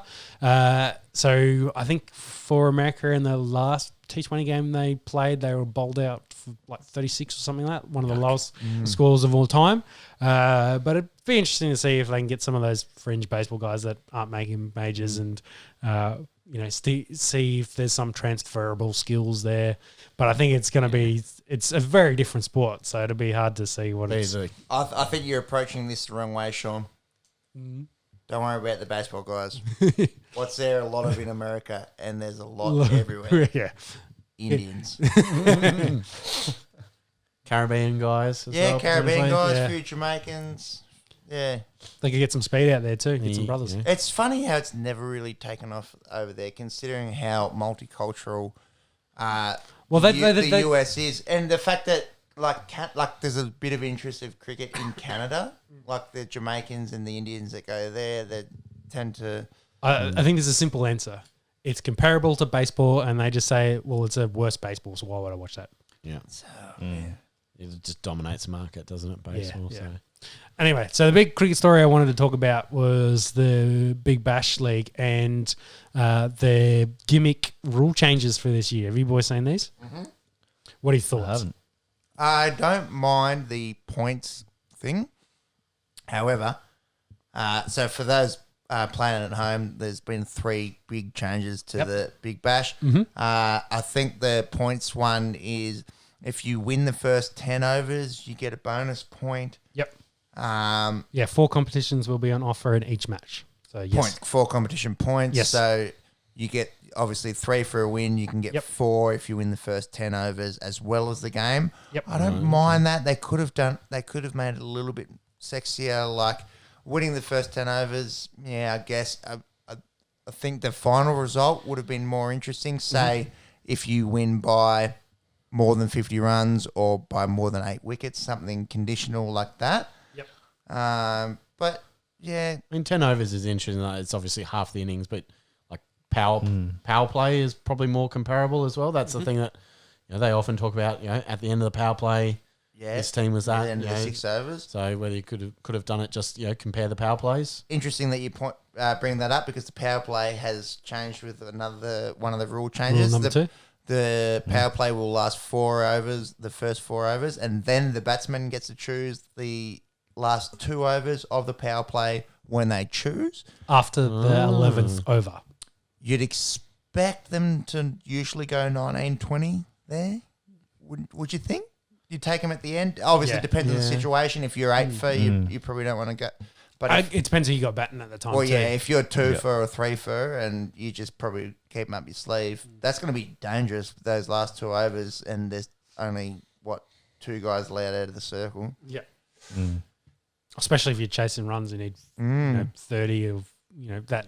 It's going to 40 to 50. It's going in to the change last the two. game a fair bit. And just remind me, what's the last of And the the last super one, sub super sub? Yeah. So teams will be able to sub in a so-called X Factor player after 10 overs of the first innings, while the 6-over power play has been split. So are they going to be able to bowl if they haven't batted, and vice versa? Yeah, I think they can do whatever. Yeah, Right. It's just another player. They're just another another player. dude. Yeah, right. This reminds me of takes me back to the old green vest, red vest in the AFL, which was never a fan of. And this one, for these rule changes, was BBL really broke that it needed fixing, No. that it needed new No, I don't rules? think so. That's a bit of I'm wondering. There's a bunch of people sitting on some sort of committee that's Change for change's sake kind of thing? I'll tell you what, there's a bunch of people sitting around with a bunch of texters and a few whiteboards, and they're just going, come on, guys, we've got to do something here. I mean, Probably the biggest rule change I would like to see. So IPL has 4 internationals that can play on game day. BBL it's just 2. Yeah, so getting a little bit more of yeah. that. I mean, obviously good for Aussie cricketers. Gives them a bit more of a chance. crack. Yes, but for you see the standard of IPL having Unbelievable. 4 unbelievable. internationals. Yeah, would have liked to see that Diversified, bump yeah. up. Yeah, Great point there, Mick. that's a rule change that would have been And a bit tastier. Al dente. Yeah, and the other problem is you're missing most of the Australian team. They're not going to be playing in this series either. In these early games, no, but Yeah. perhaps towards the end. Do we have a start date there on the Big Bash? It's the So that's what I want. it's around about it's the the test. 10th or 11th of December. Oh, is it? Because there's later? one here in Adelaide. I'm not in Adelaide. in Monica. Because they're doing hubs. Yeah, Hobart Witness. and like Tassie's one, Canberra's one. Shout out to Canberra listeners. I think we have 5 games here before Christmas. Yeah, so yeah, Expect to see you down there. Thunder and Stars have a few matchups here. Like I think back to back even. So starts around that 10th. So yeah. I wanted Starts on the 10th. 10th? yeah. Beautiful. So I wanted to talk Jeez, about that's coming up. the length, because I think we've talked about this previously and not on air, that, why they're making rule changes is because, they're trying to build hype and interest, and they want to make people interested in the game. They stick around because that's the problem very much is the back end of the season when you get into the finals and that a lot of the crowds and the people actually watching drop off. But I think the point is because it's too long and you're back into school time. They really need to put this over the holiday period where you finish, say you finish on the February 4th or 5th, which is the last weekend before you go back to school. Fit it in, play less games or play more games more often in that period, so you can hit that window of the holidays season. Because the problem is, as soon as they roll over it, then they lose all the interest, and then now we're getting these silly kind of rule changes. Like, well, this will make it more interesting, more fun. Whereas really, what you want is it's 20 overs of cricket. Let's go see who can score the most points and see what comes out of it, or the most runs. Sorry, doing hubs will help playing back-to-back games. You're not traveling, not going across to Perth. WA is not letting anyone in, so you're not going over there. You just keep the same couple of teams. You just play, 1 or 2 days between the games. You don't have to give them 3-4 games. So probably the hubs is going to help condense the schedule. And because I think that's what they need to focus on. They can't keep pushing it out. Add more teams, add more games. We'll play each other more times. Just because they can fill out their TV obligations, because it's just diluting the product to the point where they're adding all this extra shit that probably doesn't need to be there. Just focus on high quality games, whether it's for each team, it's 10 or 15 games in total across the season. You play that in the holiday period.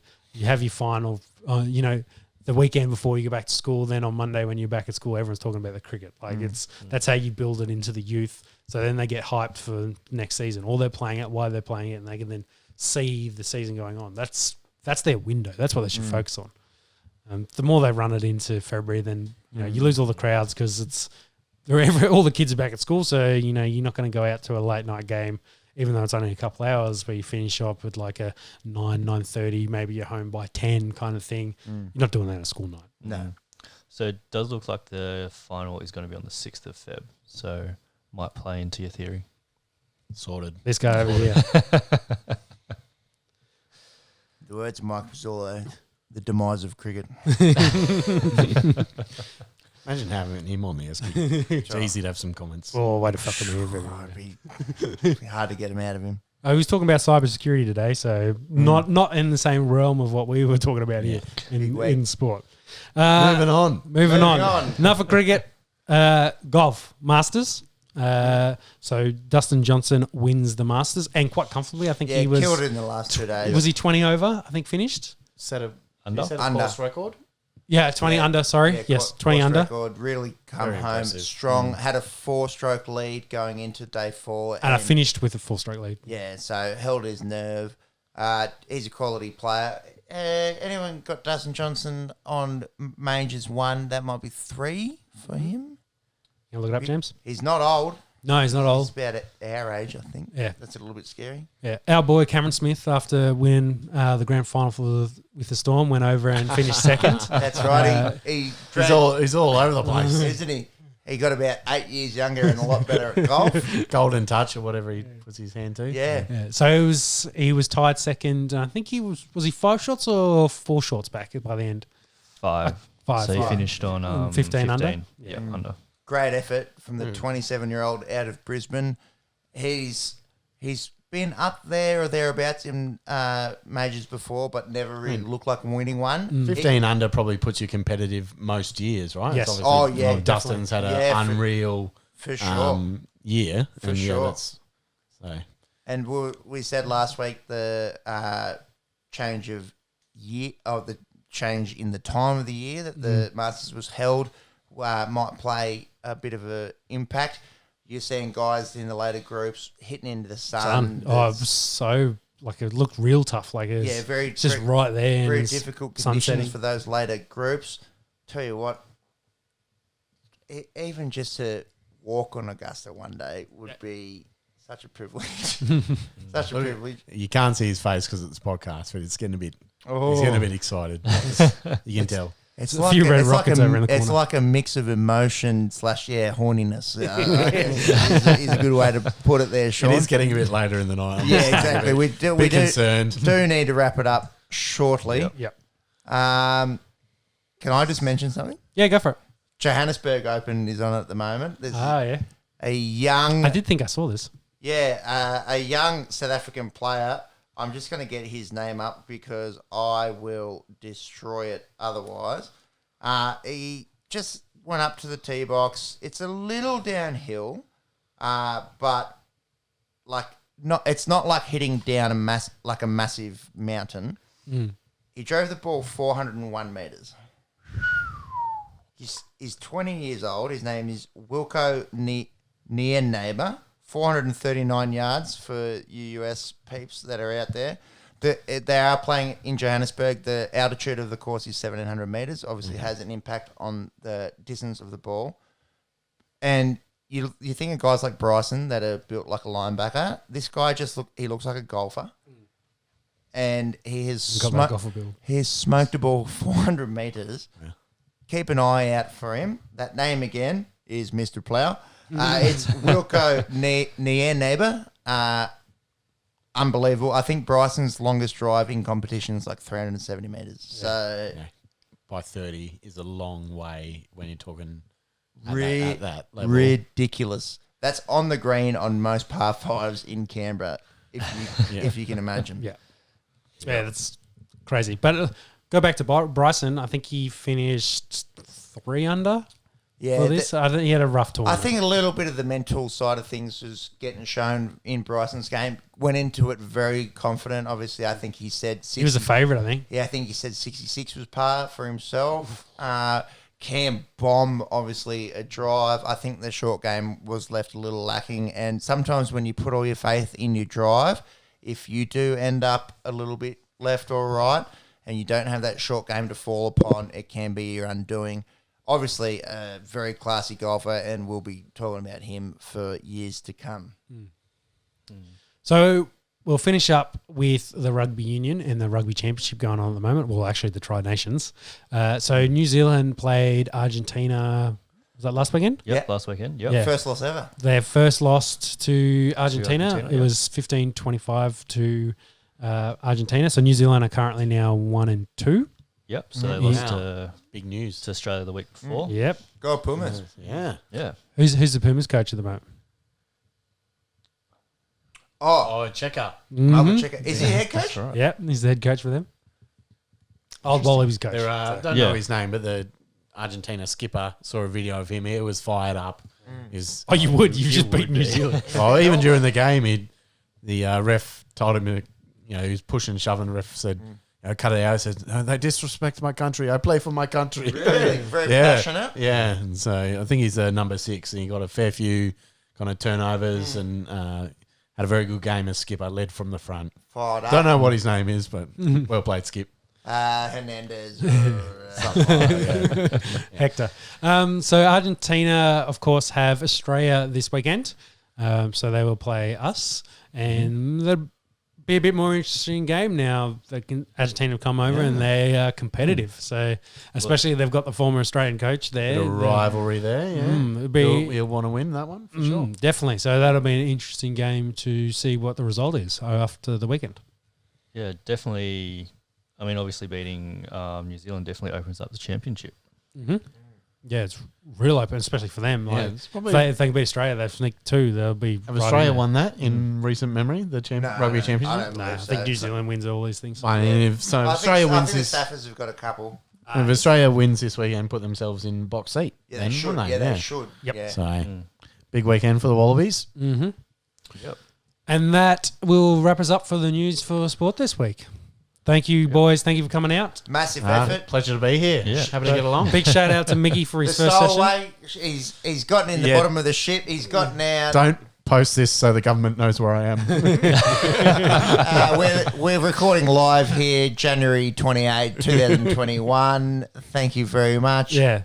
Thank you all. That was the State of Origin, AFL, NFL, the NBA, Formula 1, the UFC with a bit of boxing news, followed by a little bit of news in the EPL, cricket and golf, and finished up with Not the a single thing we don't cover here. Yes. We love our That's sport it. and we love getting deep into it. That's right. Good stuff.